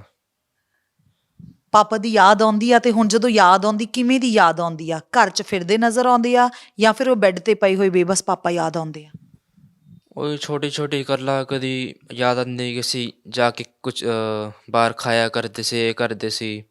ਦਿਮਾਗ 'ਚ ਹੀ ਕਦੀ ਕਦੀ ਆ ਜਾਂਦੀ ਕੱਲ ਕਿ ਕਦੋਂ ਵਾਪਸ ਆਉਣਗੇ। ਹਾਂਜੀ, ਉਹੀ ਹੈ ਕਿ ਡਿਨਾਇਲ ਵਿੱਚ ਹੀ ਚੱਲ ਰਿਹਾ ਹੁਣੀ, ਤਾਂ ਬਸ ਇਹੀ ਹੁੰਦਾ ਕਿ ਕਦੋਂ ਵਾਪਸ ਆਉਣਗੇ, ਇਹ ਨਹੀਂ ਕਿ ਹੁਣ ਤਾਂ ਆਉਣਾ ਹੀ ਨਹੀਂ ਵਾਪਸ ਉਹਨਾਂ ਨੇ। ਸੋ ਗੁਰਨੂਰ, ਸਪੈਸ਼ਲੀ ਜੇ ਮੁੰਡਿਆਂ ਦਾ ਗੱਲ ਕਰੀਏ ਤੇ ਸਾਡੇ ਘਰਾਂ ਦੇ ਵਿੱਚ ਮੁੰਡੇ ਤਾਂ 30 40 ਸਾਲ ਦੇ ਹੋ ਜਾਣ ਤਾਂ ਵੀ ਮਾਪਿਆਂ ਦੇ ਲਈ ਛੋਟੇ ਜਿਹੇ ਬੱਚੇ ਵਾਂਗ ਹੁੰਦੇ ਆ। ਸੋ ਕਾਫੀ ਮੈਚਿਓਰ ਹੈਗਾ ਬੱਚਾ, ਉਹਦੇ ਬਾਵਜੂਦ ਉਹਨੂੰ ਲੱਗਦਾ ਹੈ ਕਿ ਪਾਪਾ ਨੂੰ ਦੀ ਉਡੀਕ ਜਿਹੜੀ ਹੈ ਸਾਡੇ ਘਰ 'ਚੋਂ ਖਤਮ ਨਹੀਂ ਹੁੰਦੀ। ਮੇਰੇ ਨਾਲ ਵੀਰ ਜੀ ਸਿਮਰਨਜੀਤ ਸਿੰਘ ਸੋਢੀ ਮੌਜੂਦ ਨੇ। ਇਹ ਉਹ ਸ਼ਖਸ ਨੇ ਜਿਨ੍ਹਾਂ ਨੇ ਬਹੁਤ ਜ਼ਿਆਦਾ ਐਕਟਿਵ ਹੋ ਕੇ ਉਹਨਾਂ ਦੀ ਹੈਲਪ ਕਰਨ ਦੀ ਕੋਸ਼ਿਸ਼ ਕੀਤੀ। ਹਾਲਾਂਕਿ ਅੱਜ ਇਹ ਵੀ ਗੱਲ ਕਰਦੇ ਭਾਵੁਕ ਹੋ ਗਏ ਸੀਗੇ ਕਿ ਜੇ ਮੈਨੂੰ ਪਤਾ ਹੁੰਦਾ ਕਿ ਇਸ ਹਾਲਤ ਤੱਕ ਹੈ, ਔਰ ਉਹ ਕਹਿੰਦੇ ਕਿ ਮੈਨੂੰ ਕਹਿੰਦਾ ਰਿਹਾ ਹਰਜਿੰਦਰ ਕਿ ਮੈਂ ਕਾਫੀ ਹੱਦ ਤੱਕ ਠੀਕ ਹੋ ਗਿਆ, ਅਤੇ ਜੇ ਮੈਨੂੰ ਪਤਾ ਹੁੰਦਾ ਹਾਲਾਤ ਇੱਦਾਂ ਦੇ ਆ, ਥੋੜ੍ਹਾ ਜਿਹਾ ਪਹਿਲਾਂ ਹੋਰ ਮਿਹਨਤ ਕਰ ਲੈਂਦੇ ਤੇ ਸ਼ਾਇਦ ਉਹ ਬਚ ਜਾਂਦਾ। ਵੀਰ ਜੀ ਨਾਲ ਗੱਲ ਕਰਦੇ ਹਾਂ। ਵੀਰ ਜੀ, ਬਹੁਤ ਸਾਰੀਆਂ ਪ੍ਰੋਬਲਮਾਂ, ਮੈਂ ਘਰ ਆਈ ਹਾਂ, ਹਾਲਾਤ ਦੇਖਿਆ, ਮਾਤਾ ਜੀ ਦੀ ਹਾਲਤ ਖਰਾਬ ਆ, ਤੁਸੀਂ ਆ ਕੇ ਖੜ੍ਹਦੇ ਹੋ, ਪਰ ਇਹਨਾਂ ਨੂੰ ਤਾਂ 24 ਘੰਟੇ ਦੀ ਟੇਕ ਕੇਅਰ ਦੀ ਜ਼ਰੂਰਤ ਆ। ਪੈਸਾ, ਫੀਸਾਂ, ਘਰ ਵੀ ਸ਼ਾਇਦ ਜਾਂਦਾ ਲੱਗਦਾ, ਕਿਚਨ ਦੇ ਵਿੱਚ ਕਿਸ ਤਰੀਕੇ ਨਾਲ ਕੰਮ ਕਰਦੇ, ਚੱਲ ਫਿਰ ਵੀ ਨਹੀਂ ਸਕਦੇ। ਇਹ ਸਾਰੀਆਂ ਚੀਜ਼ਾਂ ਔਰ ਇਹਦਾ ਹੱਲ ਕਿਤੇ ਵੀ ਨਜ਼ਰ ਨਹੀਂ ਆਉਂਦਾ। ਤੁਸੀਂ ਬਹੁਤ ਲੰਬੇ ਸਮੇਂ ਤੋਂ ਐਕਟਿਵ ਹੋਏ ਹੋ, ਦਰ ਧੱਕੇ ਖਾਧੇ ਆ ਇਹਨਾਂ ਦੀ ਖਾਤਰ, ਕਿਉਂ ਕੁਝ ਨਹੀਂ ਹੋ ਰਿਹਾ? ਉਮੀਦ ਹੈਗੀ ਆ ਹੁਣ ਕਿਸੇ ਤੋਂ? ਸਤਿ ਸ਼੍ਰੀ ਅਕਾਲ ਪਹਿਲਾਂ ਸਾਰਿਆਂ ਨੂੰ। ਮੈਮ, ਤੁਹਾਡਾ ਵੀ ਧੰਨਵਾਦ, ਤੁਸੀਂ ਸਾਡੀ ਗੱਲ ਸੁਣੀ ਹੈ ਐਟਲੀਸਟ। ਇਹੀ ਕਹਿਣਾ ਚਾਹੁੰਦੇ ਹਾਂ ਮੈਮ, 6 ਮਹੀਨੇ ਹੋ ਗਏ ਅੱਜ ਸਾਰੀਆਂ ਚੀਜ਼ਾਂ ਨੂੰ ਹੁੰਦੇ ਹੋਏ, ਵੀ ਅੱਜ ਤੱਕ ਜੇ 6 ਮਹੀਨੇ 'ਚ ਅਸੀਂ ਇੱਕ DSP ਰੈਂਕ ਦੇ ਆਫਿਸਰ ਨੂੰ ਉਹਦੇ ਬਣਦੇ ਮੌਜੂਦਾ ਰਾਈਟਸ ਨਹੀਂ ਦੇ ਸਕਦੇ, ਉਹਦੀ ਅੱਜ ਤੱਕ 1 ਰੁਪਏ ਦੀ ਪੈਨਸ਼ਨ ਇਹਨੂੰ ਨਹੀਂ ਮਿਲੀ। ਕੋਵਿਡ ਵਿੱਚ ਡੈਥ ਹੋਈ ਹੈ, ਵਾਅਦੇ ਸੀਗੇ ਕਿ ਕੋਵਿਡ ਦੇ ਵਿੱਚ 50 ਲੱਖ ਰੁਪਇਆ ਕੋਵਿਡ ਯੋਧਾ ਨੂੰ ਦਿੱਤਾ ਜਾਏਗਾ। ਬਲਬੀਰ ਸਿੱਧੂ ਜੀ ਆਏ ਸੀਗੇ ਕ੍ਰਿਮੇਸ਼ਨ ਤੇ, ਅਨਾਉਂਸਮੈਂਟ ਕਰਕੇ ਗਏ ਸੀਗੇ 50 ਲੱਖ ਰੁਪਏ ਦੀ ਜੋ ਕੋਵਿਡ ਦੀ ਇਹਨਾਂ ਨੂੰ ਦਿੱਤੀ ਜਾਏਗੀ, ਪਲੱਸ ਇਹਨਾਂ ਦੇ ਜੋ ਬੰਦੇ ਇਹਨਾਂ ਦੇ ਪੈਨਸ਼ਨ ਦੇ ਹੈਗੇ ਉਹ ਦਿੱਤੇ ਜਾਣਗੇ, ਬਾਕੀ ਜੋ ਇਹਨਾਂ ਦੇ ਰਿਟਾਇਰਮੈਂਟ ਬੈਨੀਫਿਟਸ ਉਹ ਸਾਰੇ ਮਿਲਣੇ ਚਾਹੀਦੇ ਆ, ਪਲੱਸ ਇਸ ਬੇਟੇ ਦੀ ਨੌਕਰੀ ਜੋ ਉਹਦੀ ਪ੍ਰੋਵਿਜ਼ਨਲ ਸਰਟੀਫਿਕੇਟ, ਇਹ ਸਾਰੀਆਂ ਗੱਲਾਂ ਹੋਈਆਂ ਸੀ ਮੈਮ। ਅੱਜ 6 ਮਹੀਨੇ ਹੋ ਗਏ ਮੈਮ ਇਸ ਗੱਲ ਨੂੰ ਵੀ ਕਿਸੇ ਨੇ ਉਹ ਫਾਈਲਾਂ ਫੇਰ ਉਵੇਂ ਹੀ ਘੁੰਮ ਰਹੀਆਂ ਵੀ ਸਾਡਾ ਸਿਸਟਮ ਇੰਨਾ ਜ਼ਿਆਦਾ ਬੁਰਾ ਹਾਲ ਹੋ ਚੁੱਕਾ ਕਿ ਵੀ ਅਸੀਂ ਇਹ ਸਾਰੀਆਂ ਚੀਜ਼ਾਂ ਨੂੰ ਇਗਨੋਰ ਕਰ ਦਿੱਤਾ ਜਾਂਦਾ ਹੈ। ਉਹ ਪਰਿਵਾਰ ਪਿੱਛੋਂ ਖਤਮ ਹੋ ਗਿਆ, ਕਿਸੇ ਨੂੰ ਕੋਈ ਲੈਣਾ ਦੇਣਾ ਨਹੀਂ ਹੈ, ਕੋਈ ਫੈਲੋ ਆਫਿਸਰਸ ਨੋਬਡੀ, ਮਤਲਬ ਕਿਸੇ ਨੇ ਧਿਆਨ ਹੀ ਨਹੀਂ ਦਿੱਤਾ ਇਸ ਚੀਜ਼ ਦੇ ਉੱਪਰ। ਅਸੀਂ ਸਰਕਾਰਾਂ ਦੀ ਗੱਲ ਕਰਦੇ ਹਾਂ ਕਿ ਨਵੀਂ ਸਰਕਾਰ ਹੁਣ ਬਣਨੀ ਹੈ, ਅੱਗੇ ਇਲੈਕਸ਼ਨ ਆ ਰਹੇ ਆ, ਸਾਰਾ ਕੁਝ ਹੋਣਾ, ਐਵਰੀਬਡੀ ਇਜ਼ ਬਿਜ਼ੀ। ਵੀ ਇੱਕ ਪੁਲਿਸ ਮਹਿਕਮਾ ਇੱਕ ਬਹੁਤ ਵੱਡਾ ਮਹਿਕਮਾ ਹੈ, ਉਹਦੇ ਵਿੱਚ ਡੇ 1 ਜਿਸ ਦਿਨ ਇੱਕ ਸਿਪਾਹੀ ਦੀ ਭਰਤੀ ਹੁੰਦੀ ਹੈ, ਪਹਿਲੇ ਦਿਨ ਤੋਂ ਇੱਕ ਵੈਲਫੇਅਰ ਫੰਡ ਦੇ ਪੈਸੇ ਕੱਟਣੇ ਸ਼ੁਰੂ ਹੋ ਜਾਂਦੇ ਆ। ਉਹ ਪੈਸਾ ਕਿੱਥੇ ਲੱਗ ਰਿਹਾ, ਕਿਵੇਂ ਲੱਗਦਾ? ਜੇ ਪਰਿਵਾਰਾਂ ਨੂੰ ਕੋਈ ਮਦਦ ਨਹੀਂ ਸਰਕਾਰ ਵੱਲੋਂ ਦਿੱਤੀ ਜਾ ਰਹੀ, ਨਾ ਉਹਨਾਂ ਦੇ ਬੰਦੇ ਰਾਈਟਸ ਦਿੱਤੇ ਜਾ ਰਹੇ ਹੈ, ਤੇ ਉਹ ਪੈਸਾ ਮਤਲਬ ਕਾਹਦੇ ਲਈ ਕੱਟਿਆ ਜਾਂਦਾ? ਉਹ ਕੱਟਣਾ ਬੰਦ ਕਰ ਦਿਓ। ਉਹ ਕਿਉਂ ਕੱਟ ਰਹੀ ਹੈ ਸਰਕਾਰ? ਜੋ ਮਿਲਣਾ ਹੀ ਨਹੀਂ ਹੈ, ਉਹ ਵੈਲਫੇਅਰ ਤਾਂ ਯੂਜ਼ ਹੀ ਨਹੀਂ ਹੋਣਾ। ਉਹ ਵੈਲਫੇਅਰ ਤਾਂ ਇਹ ਅਸਲੀ ਵੈਲਫੇਅਰ, ਜਾਂ ਕੋਈ ਪਾਰਟੀਜ਼ ਵਾਸਤੇ ਥੋੜ੍ਹੀ ਵੈਲਫੇਅਰ ਫੰਡ ਯੂਜ਼ ਹੋ ਸਕਦਾ। ਤਾਂ ਮੈਂ ਇਹੀ ਤੁਹਾਡੇ ਸਭ ਦੇ ਅੱਗੇ, ਤੁਹਾਡੇ ਮਾਧਿਅਮ ਦੇ ਅੱਗੇ CM ਚੰਨੀ ਸਾਹਿਬ ਦੇ ਅੱਗੇ ਹੱਥ ਜੋੜ ਕੇ ਇਹੀ ਬੇਨਤੀ ਕਰਨਾ ਚਾਹੁੰਦੇ ਹਾਂ ਵੀ ਚੰਨੀ ਸਾਹਿਬ, ਇਹ ਪਰਿਵਾਰ ਐਕਚੁਅਲੀ ਇਫੈਕਟਡ ਹੈ। ਇੱਕ ਓਨੈਸਟ ਆਫਿਸਰ ਦੀ ਡੈਥ ਹੋਈ ਹੈ, ਉਹਦੇ ਬੰਦੇ ਰਾਈਟਸ ਹੈ। ਤੁਸੀਂ ਅਗਰ ਮਦਦ ਕਰੋਗੇ, ਇੱਕ ਤੁਹਾਡਾ ਬਹੁਤ ਅੱਛਾ, ਤੁਸੀਂ ਸਾਰੇ ਪਾਸੇ ਅਸੀਂ ਦੇਖ ਰਹੇ ਹਾਂ ਮੀਡੀਆ ਦੇ ਵਿੱਚ ਤੁਹਾਡਾ ਨਾਮ ਚੱਲ ਰਿਹਾ, ਤੁਸੀਂ ਸਾਰੇ ਪਾਸੇ ਕਹਿ ਰਹੇ ਹੋ ਘਰ ਘਰ ਚੱਲੀ ਗੱਲ, ਚੰਨੀ ਕਰਦਾ ਮਸਲੇ ਹੱਲ। ਇਹ ਵੀ ਇੱਕ ਬਹੁਤ ਵੱਡਾ ਮਸਲਾ ਹੈ ਚੰਨੀ ਸਾਹਿਬ, ਇਸ ਪਰਿਵਾਰ ਨੂੰ ਤੁਹਾਡੀ ਲੋੜ ਹੈ। ਤੁਹਾਡੇ ਮਾਧਿਅਮ ਰਾਹੀਂ ਅਸੀਂ ਇਹੀ ਚੰਨੀ ਸਾਹਿਬ ਨੂੰ ਅਰਦਾਸ ਕਰਦੇ ਹਾਂ ਕਿ ਇਹਨਾਂ ਦਾ ਹੱਲ ਕਰਾਇਆ ਜਾਏ, ਇਹਨਾਂ ਨੂੰ ਬੰਦੇ, ਇਹਨਾਂ ਦੇ ਰਾਈਟਸ ਦਿੱਤੇ ਜਾਣ, ਇਸ ਬੱਚੇ ਨੂੰ ਨੌਕਰੀ ਦਿੱਤੀ ਜਾਏ। ਡਿਜ਼ਰਵਿੰਗ ਫਾਦਰ, ਓਨੈਸਟ ਆਫਿਸਰ ਦਾ ਬੱਚਾ ਹੈਗਾ, ਪੜ੍ਹੇਗਾ, ਲਿਖ ਕੇ ਅੱਗੇ ਵਧੀਆ ਆਫਿਸਰ ਬਣੇਗਾ। ਇਹੋ ਜਿਹੇ ਆਫਿਸਰਸ ਦੀ ਸਾਨੂੰ ਲੋੜ ਹੈ, ਸਾਡੀ ਸਟੇਟ ਨੂੰ ਲੋੜ ਹੈ। ਵੀ ਇਹੀ ਅਰਦਾਸ ਕਰਦੇ ਹਾਂ ਹੱਥ ਜੋੜ ਕੇ ਚੰਨੀ ਸਾਹਿਬ, ਤੁਹਾਡੇ ਅੱਗੇ ਇਹੀ ਬੇਨਤੀ ਕਰਦੇ ਹਾਂ ਵੀ ਇਸ ਪਰਿਵਾਰ ਦਾ ਸਾਥ ਦਿੱਤਾ ਜਾਏ ਤੇ ਇਹਨਾਂ ਦੇ ਬੰਦੇ ਰਾਈਟਸ ਇਹਨਾਂ ਨੂੰ ਦਿੱਤੇ ਜਾਣ। ਮੈਂ ਤੁਹਾਡੇ ਤੋਂ ਬਹੁਤ ਉਮੀਦ ਰੱਖਦਾ ਹਾਂ ਮੈਡਮ, ਤੁਹਾਡੇ ਚੈਨਲ ਦੇ ਰਾਹੀਂ ਮੈਂ ਇਹੀ ਵੀ ਮੇਰਾ ਇੱਕ ਆਖਰੀ ਸਵਾਲ ਜ਼ਰੂਰ ਹੈ ਵੀਰ ਜੀ, ਕਿਉਂਕਿ ਤੁਸੀਂ ਇਸ ਕੇਸ ਨੂੰ ਬਹੁਤ ਸ਼ੁਰੂ ਤੋਂ ਫੋਲੋ ਕਰ ਰਹੇ ਹੋ, ਮੀਡੀਆ ਨੇ ਬਹੁਤ ਚੰਗੇ ਤਰੀਕੇ ਨਾਲ ਲੋਕਾਂ ਸਾਹਮਣੇ ਪੇਸ਼ ਕੀਤਾ। ਲੱਗਦਾ ਹੈ ਕਿ ਜਦੋਂ ਇੱਦਾਂ ਦੀਆਂ ਐਗਜ਼ਾਮਪਲਸ ਆਉਂਦੀਆਂ, ਜਿਹੜਾ ਕੋਈ ਹੋਰ ਵੀ ਇਮਾਨਦਾਰ ਆਫਿਸਰ ਆ, ਉਹਦਾ ਇਮਾਨਦਾਰੀ ਕਰਨ ਤੋਂ ਮਨ ਡਰੂਗਾ? ਜਾਂ ਇਹਨਾਂ ਬੱਚਿਆਂ ਨੂੰ ਕੱਲ੍ਹ ਨੂੰ ਅਸੀਂ ਇਹ ਸਮਝਾਉਣ ਦੀ ਕੋਸ਼ਿਸ਼ ਕਰਾਂਗੇ ਕਿ ਇਮਾਨਦਾਰੀ ਚੰਗੀ ਚੀਜ਼ ਆ, ਇਹ ਬੱਚੇ ਸਾਡੇ ਮੂੰਹ 'ਤੇ ਮੂਹਰੇ ਚਪੇੜ ਵਾਂਗੂ ਜਵਾਬ ਨਹੀਂ ਮਾਰਨਗੇ ਕਿ ਜੇ ਇਮਾਨਦਾਰੀ ਚੰਗੀ ਚੀਜ਼ ਸੀ ਤੇ ਸਾਡੇ ਪਿਓ ਨੇ ਕੀ ਖੱਟਿਆ? ਇਹ ਲੱਗਦਾ ਨਹੀਂ ਆ ਕਿ ਇੱਕ ਐਗਜ਼ਾਮਪਲ ਜਿਹੜੀ ਆ ਗਲਤ ਸੈੱਟ ਹੋ ਗਈ ਆ ਹੁਣ? ਇਹ ਤਾਂ ਮੈਮ ਤੁਹਾਡੇ ਸਾਰਿਆਂ ਦੇ ਸਾਹਮਣੇ ਜਗ ਜ਼ਾਹਿਰ ਹੈ। ਇਹ ਇਮਾਨਦਾਰੀ ਦਾ ਸਿੱਲਾ ਮਿਲਦਾ, ਇਹ ਆਪਾਂ ਦੇਖ ਰਹੇ ਹਾਂ, ਇਹ ਰੋਜ਼ ਟੂ ਡੇ ਆਪਾਂ ਲਾਈਫ ਦੇ ਵਿੱਚ ਆਪਾਂ ਦੇਖਦੇ ਹਾਂ। ਤਾਂ ਠੀਕ ਹੈ, ਮੈਨੂੰ ਲੱਗਦਾ ਹੈ ਅੱਜ ਇਹੀ ਟ੍ਰੈਂਡ ਸੈੱਟ ਹੋ ਰਿਹਾ, ਜੋ ਚੱਲ ਰਿਹਾ ਹੈ ਵੀ ਇਮਾਨਦਾਰੀ ਦਾ ਇਹ ਸਲੂਕ ਮਿਲਦਾ ਹੈ। ਇਸੀ ਕਰਕੇ ਆਈ ਥਿੰਕ ਮੈਂ ਉਹ ਆਫਿਸਰਸ ਵੀ, ਹਰ ਬੰਦਾ ਅੱਜ ਇਸ ਆਫਿਸਰ ਨਾਲ ਹੋਇਆ, ਕੱਲ੍ਹ ਨੂੰ ਕਿਸੇ ਨਾਲ ਵੀ ਹੋ ਸਕਦਾ। ਮੈਂ ਤਾਂ ਇਹ ਫੈਲੋ ਆਫਿਸਰਸ ਨੂੰ ਇਹੀ ਅਰਦਾਸ ਕਰਾਂਗਾ ਹੱਥ ਜੋੜ ਕੇ ਸਾਰਿਆਂ ਨੂੰ ਵੀ ਇਹ ਸਾਡੀ ਰਿਐਲਿਟੀ ਹੈ ਲਾਈਫ ਦੀ। ਵੀ ਜੇ ਸਾਡਾ ਕਹਿੰਦੇ ਪੁਲਿਸ ਇੱਕ ਬਹੁਤ ਵੱਡੀ ਪਾਵਰ ਹੁੰਦੀ ਹੈ, ਜਾਂ ਇੱਕ ਬਹੁਤ ਵੱਡਾ ਇਹਨਾਂ ਦਾ ਆਪਸ 'ਚ ਮਤਲਬ ਸਹਾਚਾਰ ਜਾਂ ਪਿਆਰ ਹੁੰਦਾ, ਪਰ ਉਹ ਪਿਆਰ ਜੇ ਆਪਾਂ ਇੱਕ ਦੂਜੇ ਦੀ ਮਦਦ ਹੀ ਨਹੀਂ ਕਰਾਂਗੇ। ਇਸ ਪਰਿਵਾਰ ਦਾ ਹੁਣ ਇਹ ਤੁਹਾਡਾ ਇੱਕ ਫੈਲੋ ਆਫਿਸਰ ਸੀਗਾ, ਇਮਾਨਦਾਰ ਬੰਦਾ ਸੀਗਾ, DSP ਰੈਂਕ ਸੀਗਾ, ਵੀ ਉਹਦੇ ਵਾਸਤੇ ਆਪਾਂ ਕਿਸੇ ਨੇ ਕੁਝ ਕੀਤਾ ਹੀ ਨਹੀਂ ਹਾਲ ਤੱਕ। 6 ਮਹੀਨੇ ਹੋ ਗਏ ਪਰਿਵਾਰ ਦੀ, ਬੈਂਕ ਵਾਲੇ ਦੇ ਇਹਨਾਂ ਨੂੰ ਨੋਟਿਸਿਸ ਆ ਰਹੇ, ਲੀਗਲ ਨੋਟਿਸਿਸ ਆ ਰਹੇ ਹੈ ਕਿ ਵੀ ਤੁਹਾਡੇ ਜਿਹੜਾ ਕਰਜ਼ਾ ਹੈ, ਉਹ ਲੋਨ ਲਏ ਹੋਏ ਸੀ, ਉਹਨੇ ਆਪਣੀ ਬੇਟੀ ਦੀ ਮੈਰਿਜ ਕੀਤੀ ਸੀਗੀ, ਉਸ ਤੋਂ ਬਾਅਦ ਪੈਨਸ਼ਨ ਹਾਲੇ ਤੱਕ ਨਹੀਂ ਆਈ। ਮਤਲਬ ਤੁਸੀਂ ਇਹ ਸੋਚੋ ਨਾ, ਇਸ ਘਰ ਦਾ ਜਿਹੜਾ ਬੱਚਾ ਬਿਮਾਰ ਸੀ, ਇਹਨਾਂ ਦੀ ਰੋਟੀ 6 ਮਹੀਨੇ ਤੋਂ ਕਿਵੇਂ ਚੱਲ ਰਹੀ ਹੋਣੀ? ਤਨਖਾਹ ਨਹੀਂ ਆ ਰਹੀ, ਪੈਨਸ਼ਨ ਨਹੀਂ ਆ ਰਹੀ, ਜਿਹੜੇ ਬੰਦੇ ਰਾਈਟ ਸੀ ਉਹ ਨਹੀਂ ਮਿਲ ਰਹੇ। ਔਰ ਕਮਾਉਣ ਵਾਲਾ ਉਹ ਇਕੱਲਾ ਸੀਗਾ, ਉਹ ਇਕੱਲਾ ਹੈ ਹੀ ਨਹੀਂ ਹੁਣ ਉਹ ਇਹਨਾਂ ਨੂੰ ਰੋਟੀ ਕੌਣ ਖਵਾਏਗਾ?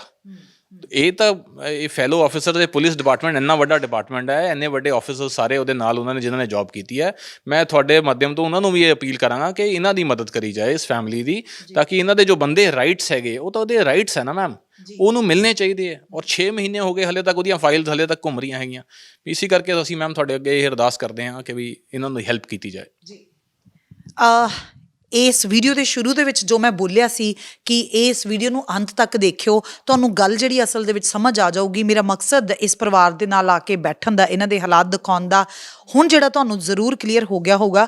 ਕਿਰਪਾ ਕਰਕੇ ਇਸ ਵੀਡੀਓ ਨੂੰ ਇੱਦਾਂ ਹੀ ਦੇਖ ਕੇ ਸਵਾਈਪ ਕਰਕੇ ਨਾ ਲਗਾ ਦੇਣਾ, ਕੋਸ਼ਿਸ਼ ਕਰਨੀ ਕਿ ਇਹਨੂੰ ਸ਼ੇਅਰ ਕਰ ਦਿਓ, ਔਰ ਇਸ ਹੱਦ ਤੱਕ ਕਿ ਸਾਡੀ ਸਰਕਾਰ ਜੀ ਦਾ ਧਿਆਨ ਜਿਹੜਾ ਥੋੜਾ ਜਿਹਾ ਇਸ ਪਰਿਵਾਰ ਵੱਲ ਜਾਵੇ ਕਿ ਜੇ ਕਿਸੇ ਆਫੀਸਰ ਨੇ ਇਮਾਨਦਾਰੀ ਦੇ ਨਾਲ ਆਪਣੀ ਡਿਊਟੀ ਨੂੰ ਸਰਵ ਕੀਤਾ ਹੈ, ਆਪਣੇ ਲੋਕਾਂ ਨੂੰ ਸਰਵਿਸ ਦਿੱਤੀ ਆ, ਤੇ ਉਹਦਾ ਸਿਲਾ ਜਿਹੜਾ ਕੁਝ ਇਦਾਂ ਦਾ ਤਾਂ ਨਹੀਂ ਮਿਲਣਾ ਚਾਹੀਦਾ ਕਿ ਉਸ ਜਿਹੜੇ ਆਫੀਸਰ ਦੇ ਪਰਿਵਾਰ ਦੇ ਵਿੱਚ ਉਹਦੇ ਬੱਚਿਆਂ ਦੇ ਮਨ ਦੇ ਵਿੱਚ ਇਹ ਛਵੀ ਬੈਠ ਜਾਵੇ ਕਿ ਇਮਾਨਦਾਰੀ ਚੰਗੀ ਚੀਜ਼ ਨਹੀਂ ਆ। ਔਰ ਜੋ ਕੋਈ ਵੀ ਆਫੀਸਰ ਇਮਾਨਦਾਰ ਨਾਲ ਡਿਊਟੀ ਕਰ ਰਿਹਾ ਜਾਂ ਕਰਨ ਦੀ ਕੋਸ਼ਿਸ਼ ਕਰੂਗਾ ਜਾਂ ਆਉਣ ਵਾਲੀ ਪੀੜ੍ਹੀ ਦੇ ਵਿੱਚ ਕੋਈ ਹਰਜਿੰਦਰ ਸਿੰਘ ਨੂੰ ਆਪਣਾ ਆਈਡਲ ਮੰਨ ਕੇ ਇਮਾਨਦਾਰੀ ਨਾਲ ਜੌਬ ਕਰਨ ਦੀ ਕੋਸ਼ਿਸ਼ ਕਰੂ, ਕਿਤੇ ਇਹ ਨਾ ਹੋਵੇ ਕਿ ਉਹਨਾਂ ਦੇ ਮਨਾਂ ਦੇ ਵਿੱਚੋਂ ਅਸੀਂ ਇਹ ਗੱਲ ਹਮੇਸ਼ਾ ਲਈ ਮਿਟਾ ਦਈਏ ਕਿ ਜੇ ਕੋਈ ਇਮਾਨਦਾਰੀ ਨਾਲ ਡਿਊਟੀ ਕਰਦਾ, 2 ਨੰਬਰ ਦਾ ਪੈਸਾ ਨਹੀਂ ਜੋੜਦਾ, ਰਿਸ਼ਵਤ ਨਹੀਂ ਲੈਂਦਾ, ਤੇ ਉਹਦਾ ਹਸ਼ਰ ਜਿਹੜਾ ਇਹ ਹੁੰਦਾ। ਸੋ ਇਹਨਾਂ ਚੀਜ਼ਾਂ ਤੋਂ ਅਸੀਂ ਬਚਣਾ ਹੈ। ਔਰ ਗੁਜ਼ਾਰਿਸ਼ ਜਿਹੜੀ ਆ ਅਸੀਂ ਵੀ ਔਨ ਏਅਰ ਦੇ ਜ਼ਰੀਏ ਕਰਦੇ ਹਾਂ ਸਰਕਾਰ ਨੂੰ ਕਿ ਕਿਰਪਾ ਕਰਕੇ ਇਹਨਾਂ ਦੀ ਤਕਲੀਫ ਦੇ ਵੱਲ ਧਿਆਨ ਦਿੱਤਾ ਜਾਵੇ। ਔਰ ਇਸ ਵੇਲੇ ਇੱਕ ਬੁੱਢੀ ਮਾਂ ਨੂੰ ਔਰ ਛੋਟੇ ਬੱਚਿਆਂ ਨੂੰ ਜ਼ਰੂਰਤ ਹੈ ਕਿ ਉਹਨਾਂ ਦੇ ਵੱਲ ਦੇਖਿਆ ਜਾਵੇ। ਔਰ ਉਹ ਕੋਈ ਵੀ ਉਹਨਾਂ ਦਾ ਬਾਰ-ਬਾਰ ਕਹਿਣਾ ਕਿ ਅਸੀਂ ਭੀਖ ਨਹੀਂ ਮੰਗ ਰਹੇ, ਅਸੀਂ ਤੁਹਾਡੇ ਤੋਂ ਐਕਸਟਰਾ ਮਦਦ ਨਹੀਂ ਮੰਗ ਰਹੇ, ਸਿਰਫ ਤੇ ਸਿਰਫ ਜੋ ਸਾਡਾ ਬਣਦਾ ਹੱਕ ਆ ਕਿਰਪਾ ਕਰਕੇ ਉਹ ਦੇ ਦਿੱਤਾ ਜਾਵੇ, ਤਾਂ ਕਿ ਹੁਣ ਵੀ ਦੁਬਾਰਾ ਦੇਰ ਨਾ ਹੋਵੇ ਤੇ ਕੁਝ ਵੀ ਵੱਡਾ ਨੁਕਸਾਨ ਹੋਣ ਤੋਂ, ਕੁਝ ਵੱਡਾ ਵਿਗੜ ਜਾਣ ਤੋਂ ਕੁਝ ਰੋਕਿਆ ਜਾ ਸਕੇ। ਇਸ ਤਰ੍ਹਾਂ ਦੀਆਂ ਹੋਰ ਅਪਡੇਟਸ ਦੇ ਲਈ ਜੁੜੇ ਰਹੋ ਔਨ ਏਅਰ ਦੇ ਨਾਲ। ਫਿਲਹਾਲ ਦਿਓ ਇਜਾਜ਼ਤ, ਸ਼ੁਕਰੀਆ।